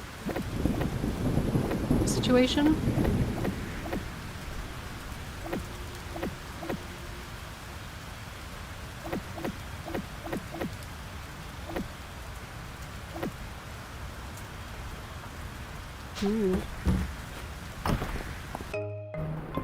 Yes, Friday night, yeah. Yeah.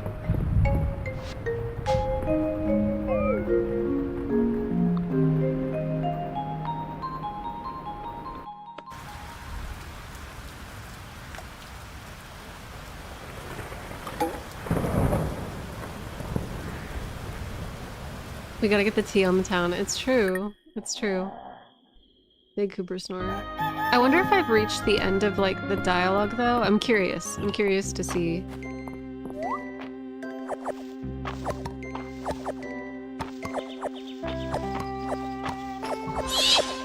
Playing this with a controller is way better, I will say. I should get, like, a controller situation set up. Because last time I think I tried using Steam's controller thing, for some reason this game, like, wasn't detecting my PlayStation controller. But I think it was just because it was, like, super... It was right when it had just hit early access, so I think that there's been some updates, right? What's their... I need to go look at their update. Their milestone. Their calendar. This game is heckin' cute. It's so cute. It's so cute. Oh wait, hold up. I can take my rain jacket off.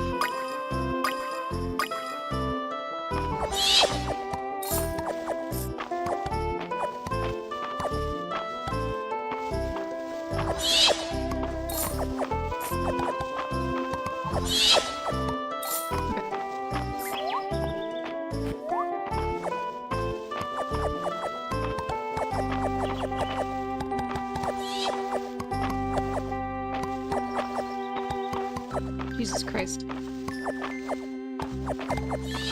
Sorry, doing this with the keyboard is very tedious. I'm so sorry, chat, that you have to watch me do this.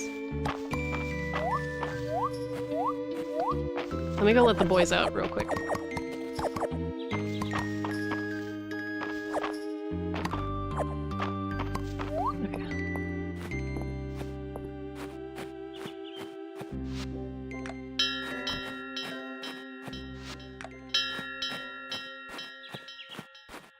Come outside, you freaks!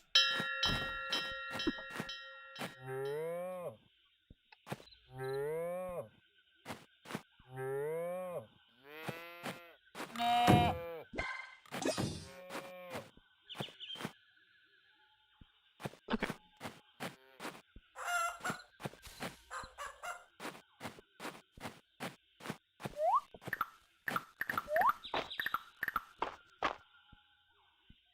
I don't know where my watering can is. There we go.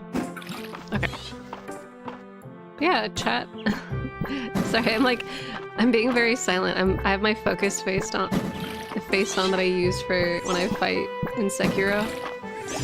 First off, I want to say, for those of you that are typically like Soulsborne players and you typically don't play farm sims, give them a shot. Give them a shot. They're challenging in their own way.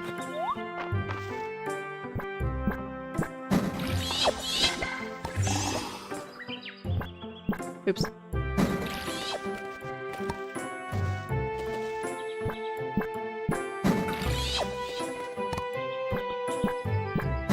Sometimes you gotta just, like, worry about your strawberry farm every once in a while, you know? So being a slayer of demons means, like, also growing strawberries and learning how to cook. Looking through the updates, you can give capybaras bowler hats. Yeah, there's a whole, I have, like, the whole accessory section unlocked. Ah, fuck. I fucked it up. Okay.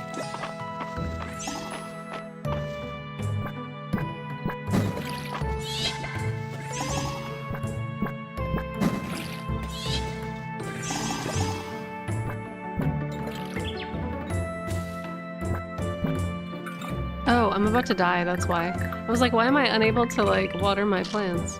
Because I need to eat a whole cake, okay? That's why.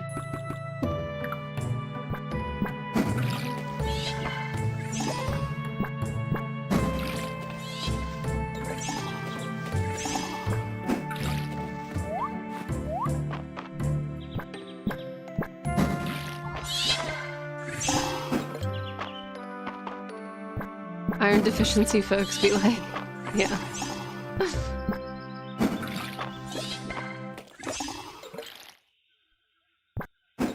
Alright.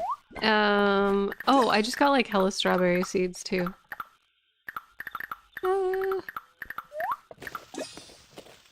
It's very, very obvious that I don't play this game on PC, so I'm like fumbling with the controls.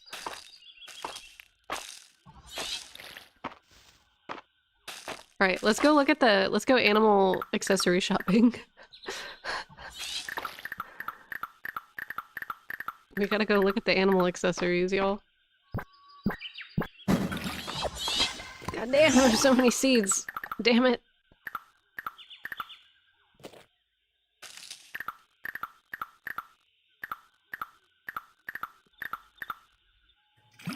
There we go. Okay.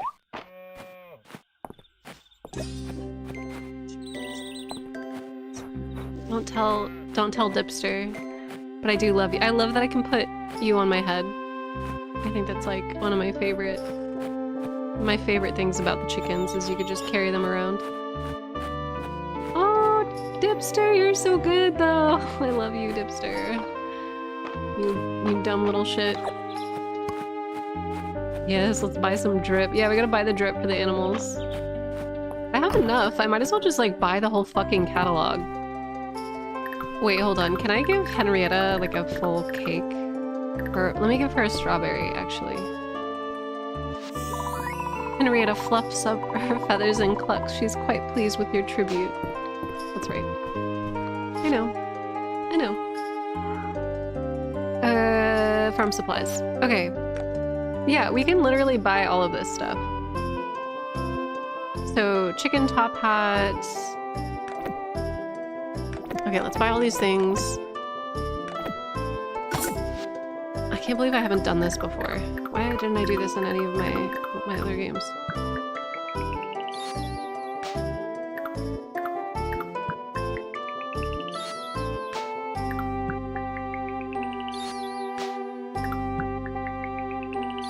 I hope Henrietta talks again. I know, that was so surprising.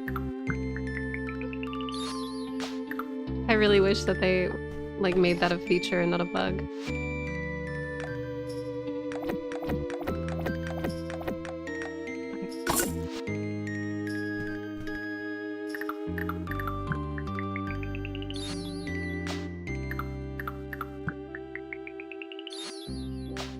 The duck bonnet's really cute. Sheep bow.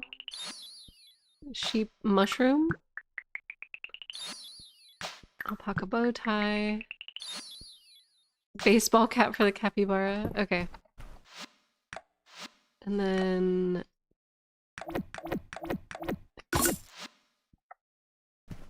Hold up, did we just get a bow tie on a duck? Yeah, this technology is here.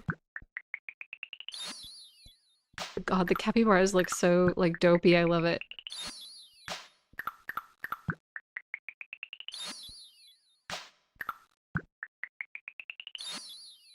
Cool. Okay.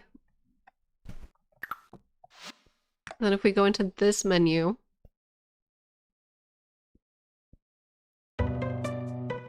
Let's get a... Penny's got to have a little yellow bow. Fish meat can't wear anything yet.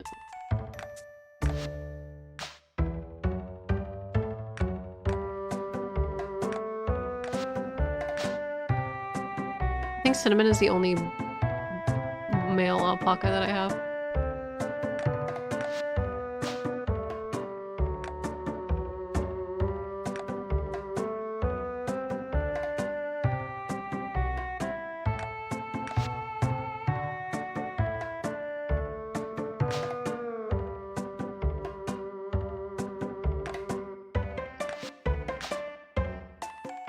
Yeah.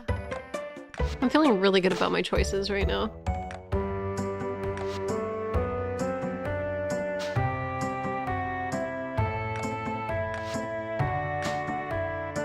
Yeah.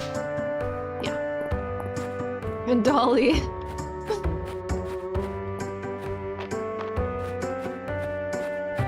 Oh wait, Do I not have this butterfly yet? Is this the one I'm missing?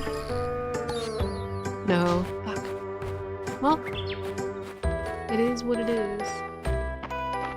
It's almost time for... Yeah, Dolly is sassy. She really is.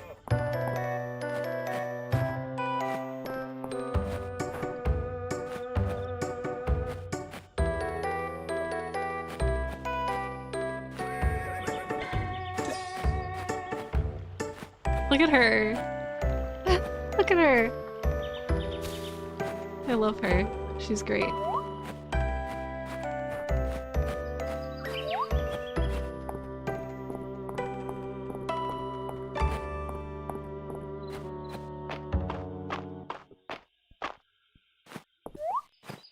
All right, it is time for the drama, I think. Hold on. Let me see. Where is everybody?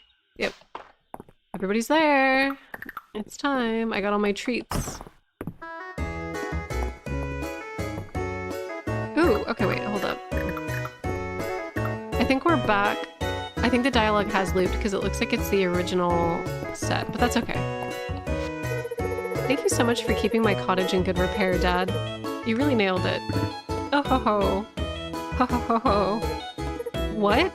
No, that wasn't a pun. I didn't. Don't look at me. Oh, sorry. I was daydreaming about the Western Ruins. Such an odd place to build an impressive site. Alright, this fucker really likes sweets, so here, have an entire cake. I was just thinking it's treat time.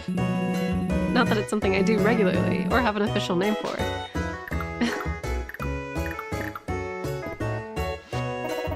I was at the museum when I stopped in my tracks. I've never seen anything like the transparent jellyfish. It's so shimmery and ethereal. I wonder if Louise can make a dress like that.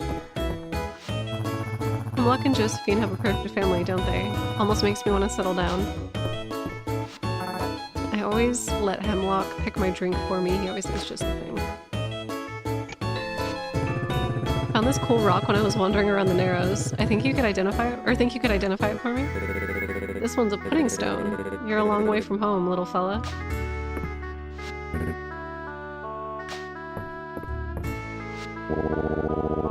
Taratha tells me she saw the big one this week. It was along the coast towards the ruins. I never could mistake the shadow beneath the waves. Ooh. Maybe one of the legendary fish that I've been looking for.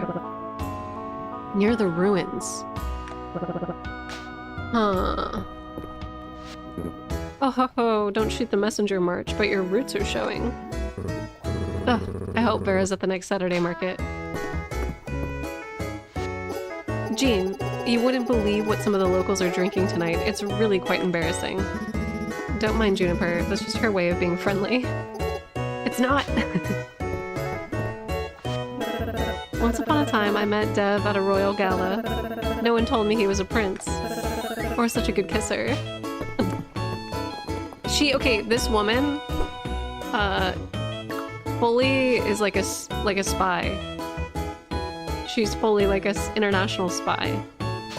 She did, last month she did like the D&D campaign for everybody.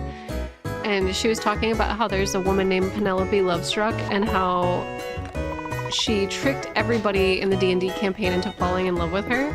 And so the whole D&D campaign was them investigating this woman, trying to like figure out who she was. And they find out that she's a spy, and they let her get away. And it's really good. Oh yeah, hold on, let me change it out of just chatting. But yeah, so there was like a spy and blah, blah, blah, blah, blah.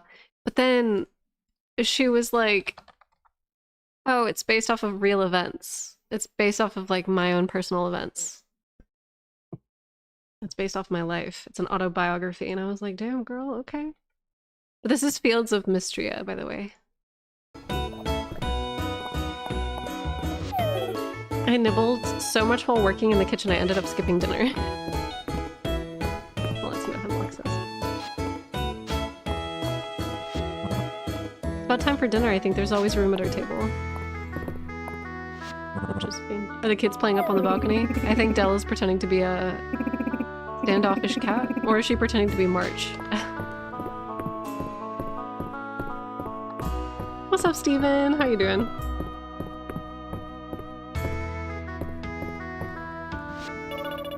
Hide and seek is a little different when Maple's hiding.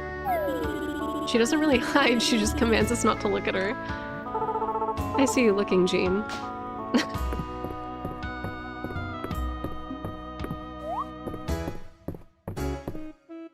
Man, everyone is giving March grief for their attitude. He's a little shit, dude. He's a little punk. Also, I kind of want to go check out that spot by the ancient ruins that they were talking about. Maybe one of the legendary fish hangs out over there. Let's see what they're talking about. Are they talking about, like, can I fish off the cliff?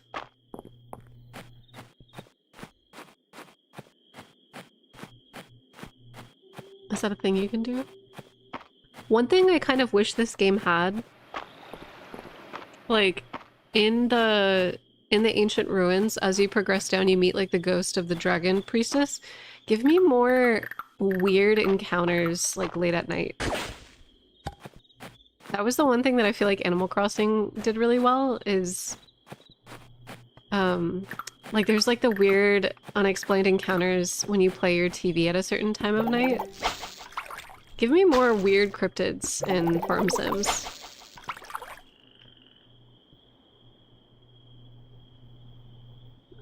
Please, please and thank you.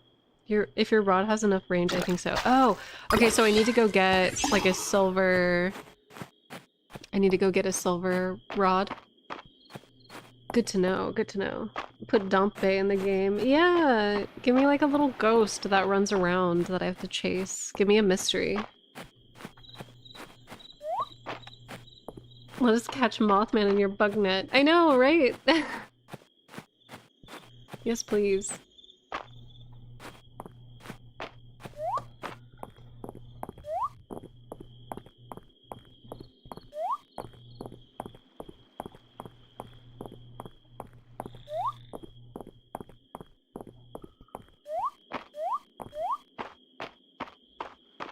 Let us smooch Mothman. Y'all, please.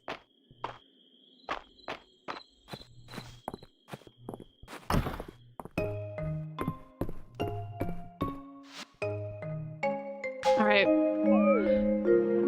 I think that it is lunchtime for me, and then maybe we can play a couple rounds of Sekiro against the corrupted monk. Oh fuck, I left all my animals outside! It's the worst. I'm the worst. Oh, I don't deserve I don't deserve anything that I've ever worked for. Oh my god. My life is a fucking sham. My life is a lie. Oh, it better not be raining tomorrow too. Fuck.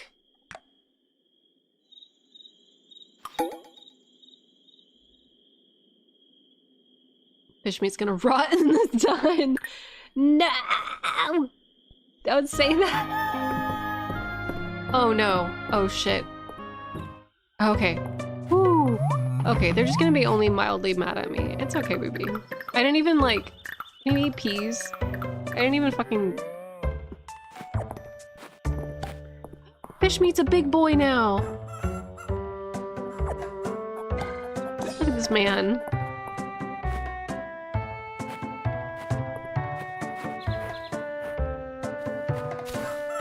I'm so sad. I fucked up so bad, everybody. I'm so sorry. I'm the worst. I'm the fucking worst. I need to, like, do the shame walk now through Mystria, to be honest. They just got their fancy new outfits. They wanted to stay out. Don't be mad at me. I'm sorry. Dolly with her sunglasses. She looks like such a bitch now. In, like, the best way. In the best way, for sure. 500 years dungeon, yeah. Yeah, dude, fuck. I did this to myself.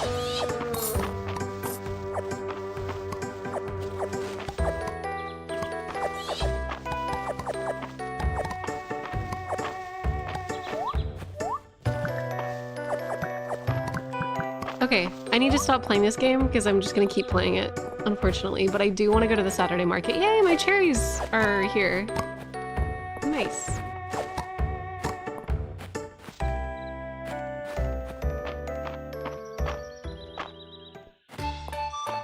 Hold on, it's the Saturday market, everybody. This is more important than me eating lunch.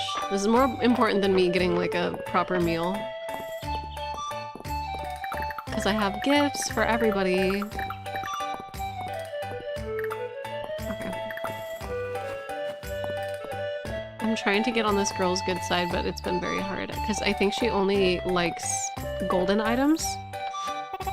Oh, she didn't like the golden cookies though. Fuck. I was looking forward to this Saturday. I love having new furniture to show up at the market.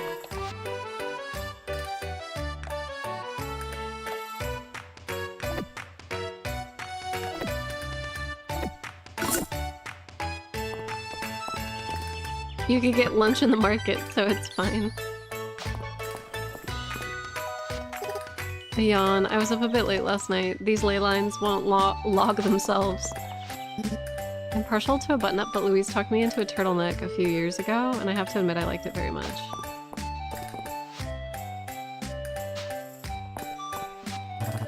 As a man who enjoys the finer things, a visit to Louise's booth is always a treat. Man! Darcy, I love you. I have sugar for you. Please, please. Good timing. I have a fresh pot of coffee brewing. I love her so much. I was just thinking I should stock up, and this is exactly what I needed. You're so on it, Jean. I know. I know. I too am partial to a button-up. We have so much in common, Valer.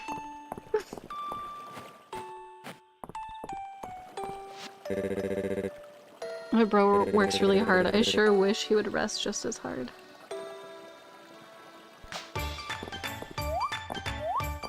Yes, sir. Alright, I'm gonna go save my game. Or I guess I don't need to save. I could just end it. Is Darcy smoochable? I don't think so, unless eventually, like, with an update they make them smoochable. But yeah, I don't think she is. Like, by they, I mean the, all of the shopkeepers, because they're all darlings. They're all wonderful. Darcy's so cute. And so is Mary.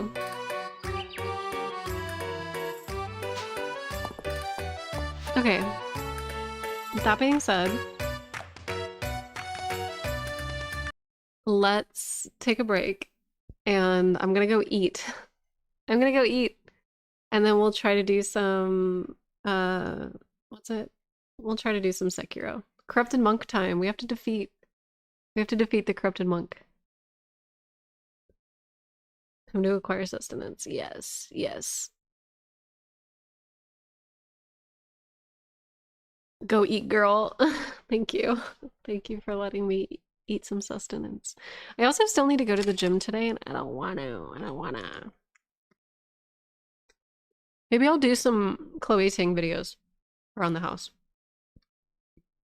It's just been so, I mean, it's starting to clear up, but it's been so gloomy all morning that, like, running doesn't sound good.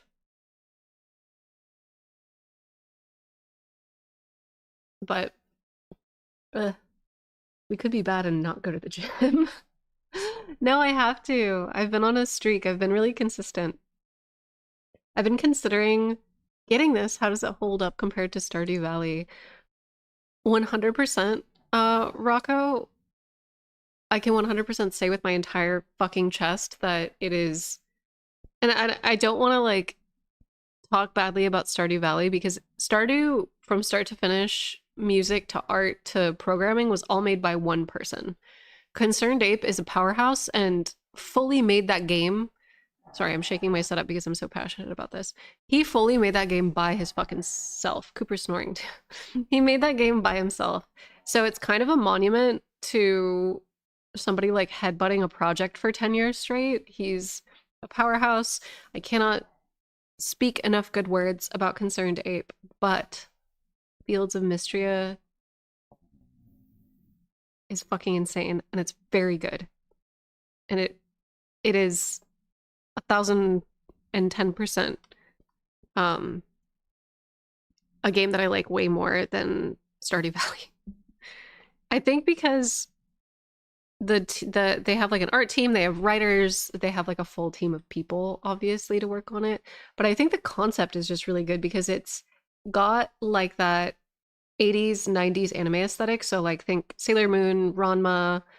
It's got like that old like anime aesthetic, which I adore, and it feels really nostalgic, but also the setting is very Dragon Quest, very JRPG.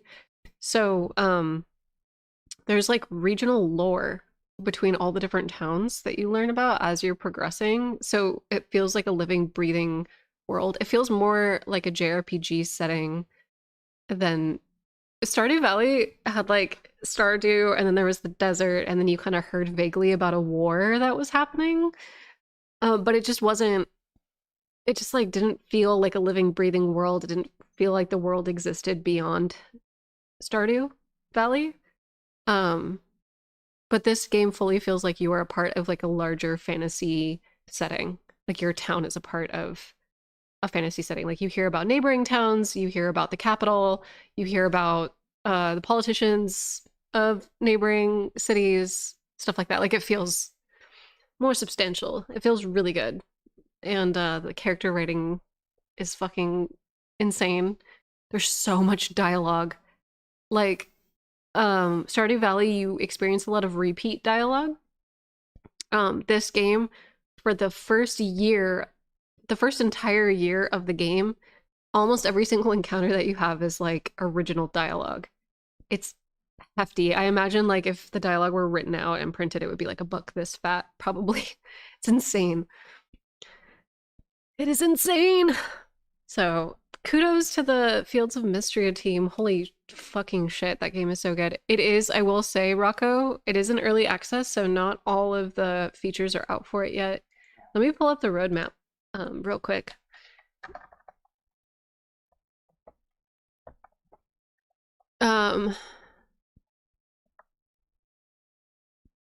Because it's in early access, not all the features are available, and that includes romances, which I know a lot of people play these games as like dating sim surrogates, so I know it's going to be kind of disappointing for a lot of folks that the romance isn't out in the game yet, but I love these games for more than just the social aspect of it, like the social link dating aspect of it. I love there's like different color animals that you can breed. You could get like special rare ones. You could get like golden cows and like secret, you know, secret stuff. Oh no, I'm delaying food time. Sorry. No, it's totally okay. Rocco, I was like totally wanting to recheck their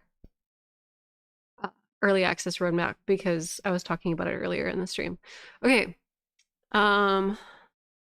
With 35 to 40 hours of content available, this is not true. I played like 70 hours of this game. Oh, yeah, there's more than just 35 to 40 hours. It's like a lot. It's way bigger than that. Um, with 35 to 40 hours of content available for you to enjoy right from the start, we hope that you would consider to give it a try. We look forward to all of your feedback as we continue towards the 1.0 release. To learn more about what content is available right now, please use the early access page to our website. So the early access roadmap, first major update, Q4, is going to add villagers and romance. The NPC heart progression cap is going to be raised from 4 hearts to 6 hearts.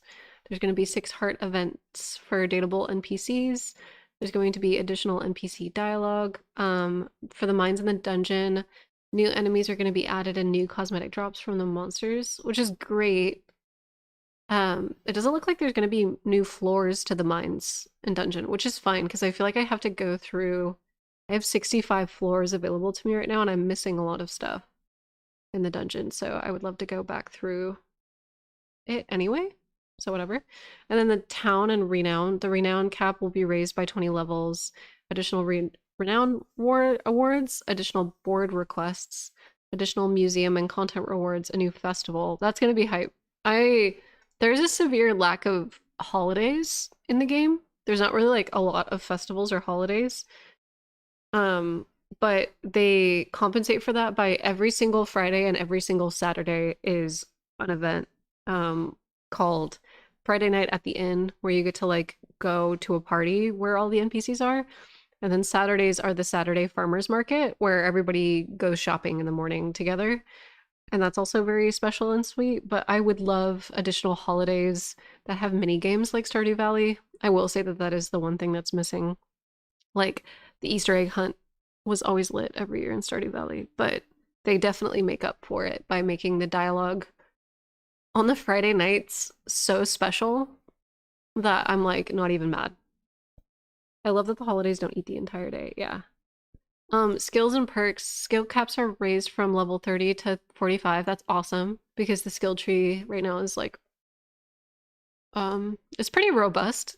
Like it makes a huge difference when you get certain perks, but I'm curious to see how they're going to build that out. There's going to be additional home upgrades, additional player and animal cosmetics, and additional furniture and decor. That's exciting. Miscellaneous. Future updates. After this like quarter 4 2024 one, they're going to increase the heart cap to 8 to 10 hearts. 8 to 10 heart events for dateable NPCs, marriage and children, additional Saturday market vendors. Ooh, that's gonna be sick. Oh, fuck yeah. It's gonna be awesome. It's gonna be like a proper farmer's market because currently there's only 4 vendors. So I would love to have more like unique NPCs. Mines and dungeon additional biomes, additional dungeon questline events, additional unlockable spells, customization and cosmetics. Something that I've also noticed too, and we've talked about this on stream before, but there's actually like an asset that they released. Um, that hasn't been talked about at all. But there's this asset that was floating around of the dateable or romanceable NPCs, and this was like an official post that the Fields of Mystria team put out. But there are these 2 question mark NPCs in the lower right corner. And we don't know who they are yet. But given like what they look like, I think it might be human form Caldeus the dragon and the dragon priestess maybe, or maybe it's going to be 2 totally new NPCs. I'm not quite sure, but there's the dragon priestess looks so cool. It might not be her. Her hair looks different. She has a long side braid. This person looks like they have space buns almost on their character. Can you see that? So I don't know who these people are gonna be. I'm curious. Curious. On the wiki it says it's the dragon priestess in Chaldea. Oh, so her hair probably is just different. But the dragon priestess gives Ronnie vibes. I love her. She's great. And then this is Caldeus's dragon form. So I'm curious. I'm curious. I want to see. That image is ripped from the Steam page. I know. I know.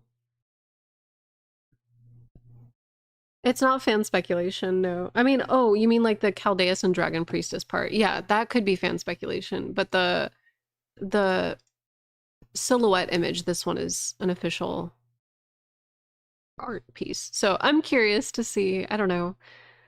I want to see what they do with this game because there's so much potential. I'm excited. Not nearly enough chaos through a Cooper. Do you like Final Fantasy? Yeah, I grew up on Final Fantasy. Caldaris doesn't have a heart on his display box, so yeah, I don't know. We'll see. We'll see. These could be like neighboring villagers from like neighboring cities or something. Or some of the new Saturday market vendors. I don't know.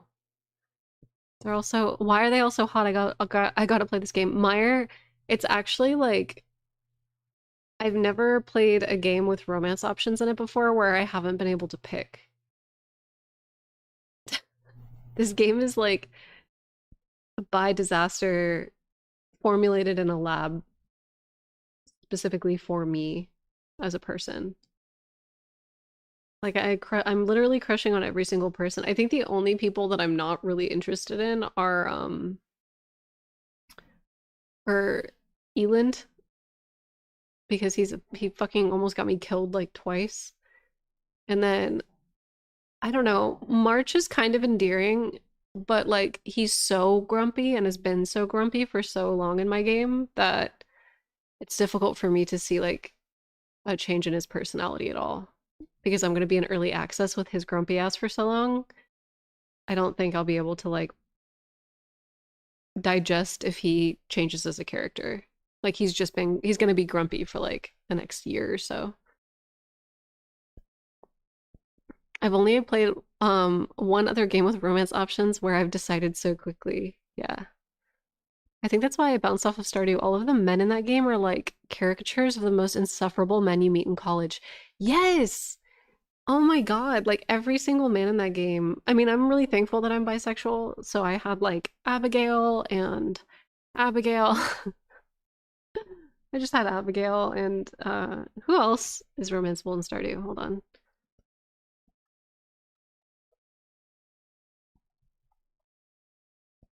Oh, what's her name?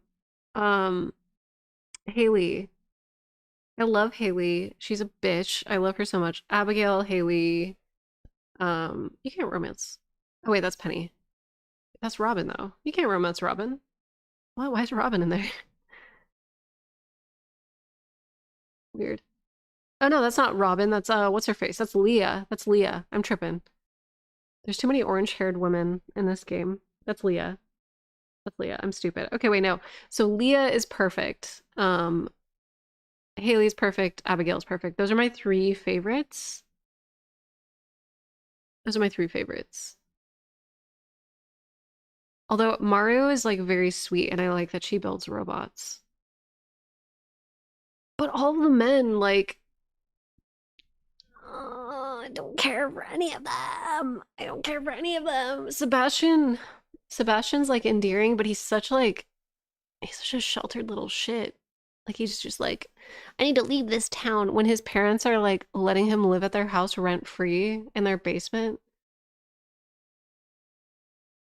Like I love an emo king, but he definitely is like a insufferable Reddit poster for sure.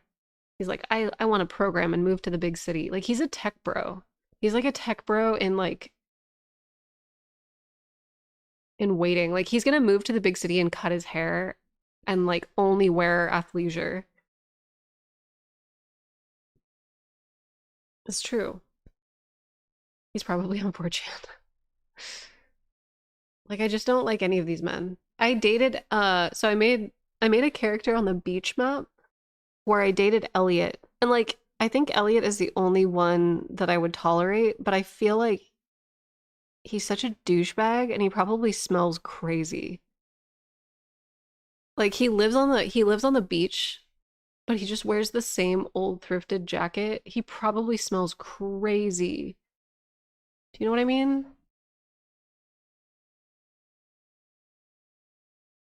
But he's cute. Like he's a romantic. Like he's sweet. He'll write you a poem, you know? It's funny how the men are the characters that are boring that have no personalities in video games made by men. Yeah. Every man fucks up the vibes of your house, and that's what's so unforgivable to me. Oh my god, yeah. Holy shit, wait. Um Stardew Stardew romance rooms. Like, have you guys seen this shit? So for those of you that haven't played Stardew, what happens is like when you build a house, your partner will have like their own little section of the house and they decorate it how they don't give a shit how you decorate the rest of your house. They decorate it how they want to decorate it. So say for example, if you're married to the jock character, he's gonna have like his weird little football gym. Um but Shane is tracks mud in. You can see like his muddy ass fucking shoe prints and his like free weights that are all over the floor and then like his video game shit just all over the place. And then Alex just has like a home gym and that's all he has. But like with football wallpaper? And then Haley has like a weird, eclectic crystal LA girl beach room. I don't really understand what's going on with her vibe. Harvey has airplane models. Emily, I don't really know what's going on here either. Emily strikes me, as much as I love Emily because she cares a lot about animals, she definitely strikes me as like an ancient alien truther. Like she's like psychic and like communicates with aliens and she like thinks that she's a star child or something. Do you know what I mean? Like, it just gives me heinous vibes. Leia's not so bad. She just draws and sculpts. So she has like an art room, which is sick, cool. Maru is a scientist, so you get robots in your house, fantastic. Sebastian has like a gamer room, but it's organized. There's just one book on the floor. There's not like muddy footprints, so I can hang with that. Sam's room I can hang with. It's like a music studio. Abigail has like a game room as well and a drum kit. I love Elliot. Elliot has a romantic library. Like, fuck it up. Penny's is also good too. Like, what the fuck? Yeah, the football wallpaper pissed me off. Like, who do you think is playing this game? Yeah, like, I don't know. Partners that don't collaborate on their interior design is a big red flag. Oh, whoops. Um, the vibes of this house must be consistent, yeah. No, not the man cave. Big Cooper smart. I like Shane because he eventually admits to being depressed and having problems, but ends up being like, let's just be horrible for the rest of our lives. No, yeah, Dylan, that's like the confusing part because he has this whole arc where he's like, I'm depressed and an alcoholic. Let me get clean. Let me fix my shit. And he like discovers that he's really into animals and he finds his like true purpose. And it seems like he kind of gets his shit together. But then he still has like a fuck ass, dirty ass room with like mud everywhere. Like, bitch. What? I thought your dog was a rug until he moved. No, that's my boy. He's sleeping. He's a big sleeper. Yeah, I should go eat. Yeah, we streamed for like 3 hours. If I played the whole game and romance someone just for them to make a fucking football room, that would genuinely ruin the game for me. Yeah. Man. Ugh. It's Wait, are you a Dragon Age fan? Yes, I am. I am a Dragon Age fan. But I also don't know how I feel about Veilguard yet. It's weird because like there's a ton of journalists that are running around being like, actually the game is really good. Don't worry about it, you're gonna be okay. But then all the news that I keep hearing about how a lot of the options, oh, Cooper's pissed. Like you can't pick some of the choices that you made over the past two decades. Like we had the Godchild in Dragon Age Origins. It's just a bummer. There's some like narrative beats that I'm a little bit bummed out by, but I'm still probably gonna try it. He does not like Dragon Age. Yeah. I also, oh man, I don't know. I'm curious. I'm curious to see how it's gonna work. All right, y'all. I think I might actually end stream. We went full gamer mode. I really need to like I'm going to go eat and then I'm going to probably like get a cold brew and then go to the gym.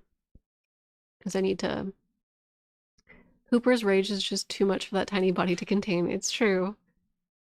Go eat and then run. Yeah. No stream this weekend since that's the usual. Yeah, so like typically it's really funny. I feel like y'all can tell based off of Lee's schedule. But when Lee is touring, I will stream. But Lee is not currently on tour. But yeah, when Lee is touring, I will stream on weekends. When he's not touring, I try to like spend as much time as I can with him because Yeah, get the pumpkin spice latte buff. Because I like not being able to see your partner is hard. So I try to squeeze as much time out as I can. But yeah, get that cardio. I need to do weightlifting today. I don't want to. I don't want to do anything. I just want to lay in bed and play Fields of Mystery. I want to have more purple cows. All right, Cooper's pissed. I gotta leave. I gotta go. Thank you guys so much for hanging out and subscribing to my content and hanging out with me when I don't feel good and just being like an awesome form of support. Thank you so much. Thank you so much. I promise I'll make another lore video soon. I've just been kind of taking a break from Elden Ring, but I do have like I want to turn the Gold Mask Midra conversation that I had on Twitter into a video. And then I want to make a video just kind of like breaking down the nuance of Mikola and Queen Marika's characters, because I feel like the community, especially on Twitter, is like pretty polarized. And even outside of Twitter, like on Reddit too, I think that a lot of people are pretty polarized about Mikola. And I would love to make a video just kind of like breaking down character motivations, you know, and what the game is saying about those things. So yeah, I love this chill time just talking and playing random games. Thank you. It's kind of exhausting, to be honest. Yes, CS1. That's like, I think that is like the hard thing about making lore content for people, is that you talk about stuff assuming that everybody's kind of on the same page as you. Like if I were to say, you know, oh, Mikola cared about his siblings, and then like it's very clear that when he abandons his kindness, which is Saint Trina, that, you know, he abandons effectively like his kindness, his love, his compassion, which were things that motivated him and drove him when he was younger. And like if you say that out loud, people will be like, no, Mikola was just using Malenia. And it's like, nowhere in the game does it say that. And in fact, in the game, it says the opposite. It says that like Mikola abandoned Golden Order fundamentalism because it couldn't cure his sister's illness. And people will literally, like with their whole chest, be like, no, Mikola was just using Malenia. And it's like, no, because Saint Trina embodies love and compassion. That's like the point. That's like that character is capable of loving and caring because Saint Trina exists.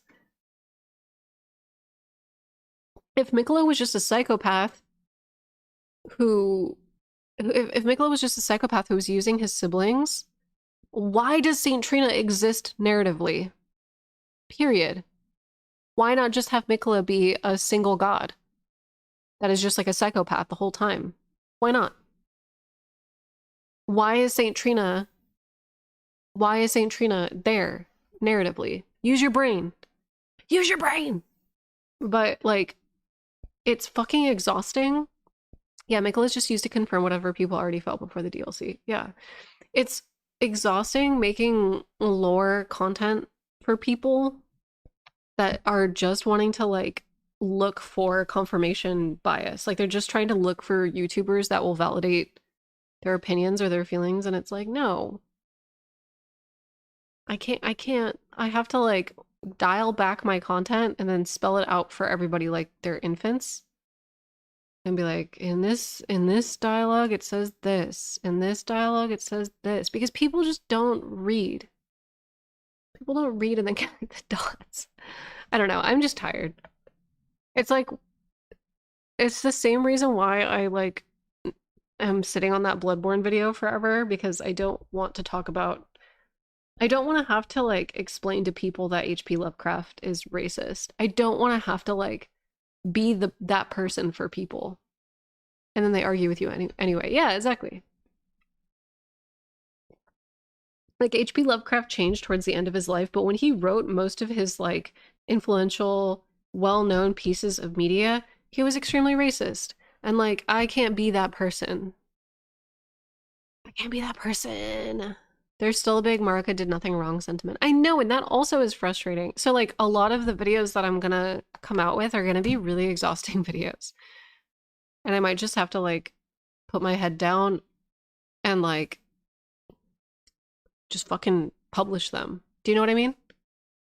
I might just have to like publish them and put blinders on and just be like, because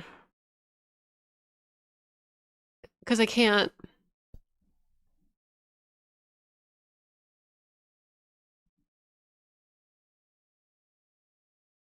Yeah. I mean, so like Alteratus says Lovecraft being a huge piece of shit doesn't negate the fact that he was also hugely influential. Both things can be true.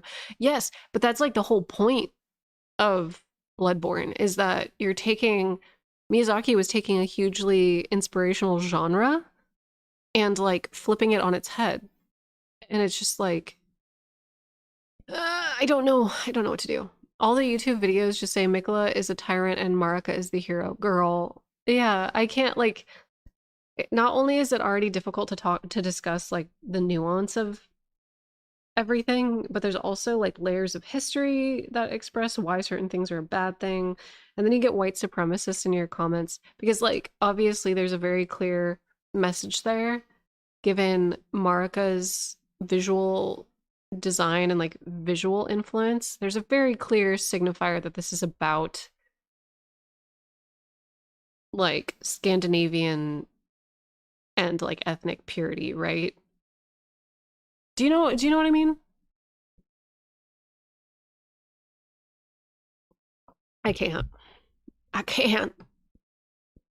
My advice is writing like you're writing for 10 people you trust whose opinions you respect. Yeah, that's like I always say, like I'm making the videos for Bree Bird and like everybody in this Twitch chat. Those are the people that I make the video for. And then I need to just like ignore everybody else. Literally the whiteness and blonde hair, yeah, absolutely. Yeah, but all the like Nordic runes and like the chase of golden purity that has to do with like birth, that has to do with like bearing a child that is pure. Like get with it. Get with it. They must think Miyazaki's a white man. I know. Right? All right, anyway, I gotta go. Honestly, if it's this bad for Elden Ring, can you honestly begin to, or can you imagine beginning to unpack Armor Core 6? Yo, CS1, I had a post on Twitter that went viral not that long ago where I was like, Armor Core 6 is about how colonialism is bad, and everyone was like, actually, it's about how there's an evil alien race. Girl, the coral is destabilized because the colonizers settled on Rubicon and are like snorting. They're like snorting the fucking coral. Girl, are you for real right now?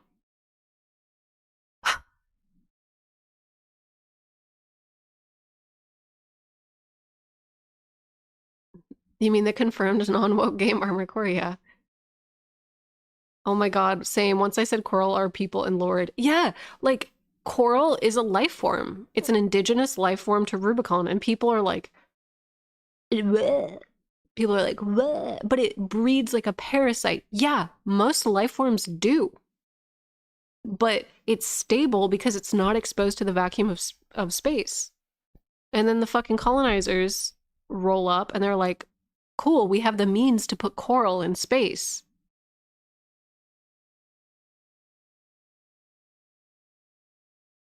Like, do you not see how the presence of people that can put that species in the vacuum of space are the problem? Do you not? I'm so fucking. We spread in a vacuum too, bro. Yeah, I fucking can't. I can't. No politics in my game. Girl, be real. Anything that is created tells a story that's political. Yeah, I can't. I fucking. Except for Katamari. But maybe that's even that one's political, actually. Because your dad's a king. I don't know. Anyway, I'm gonna go. Okay, bye.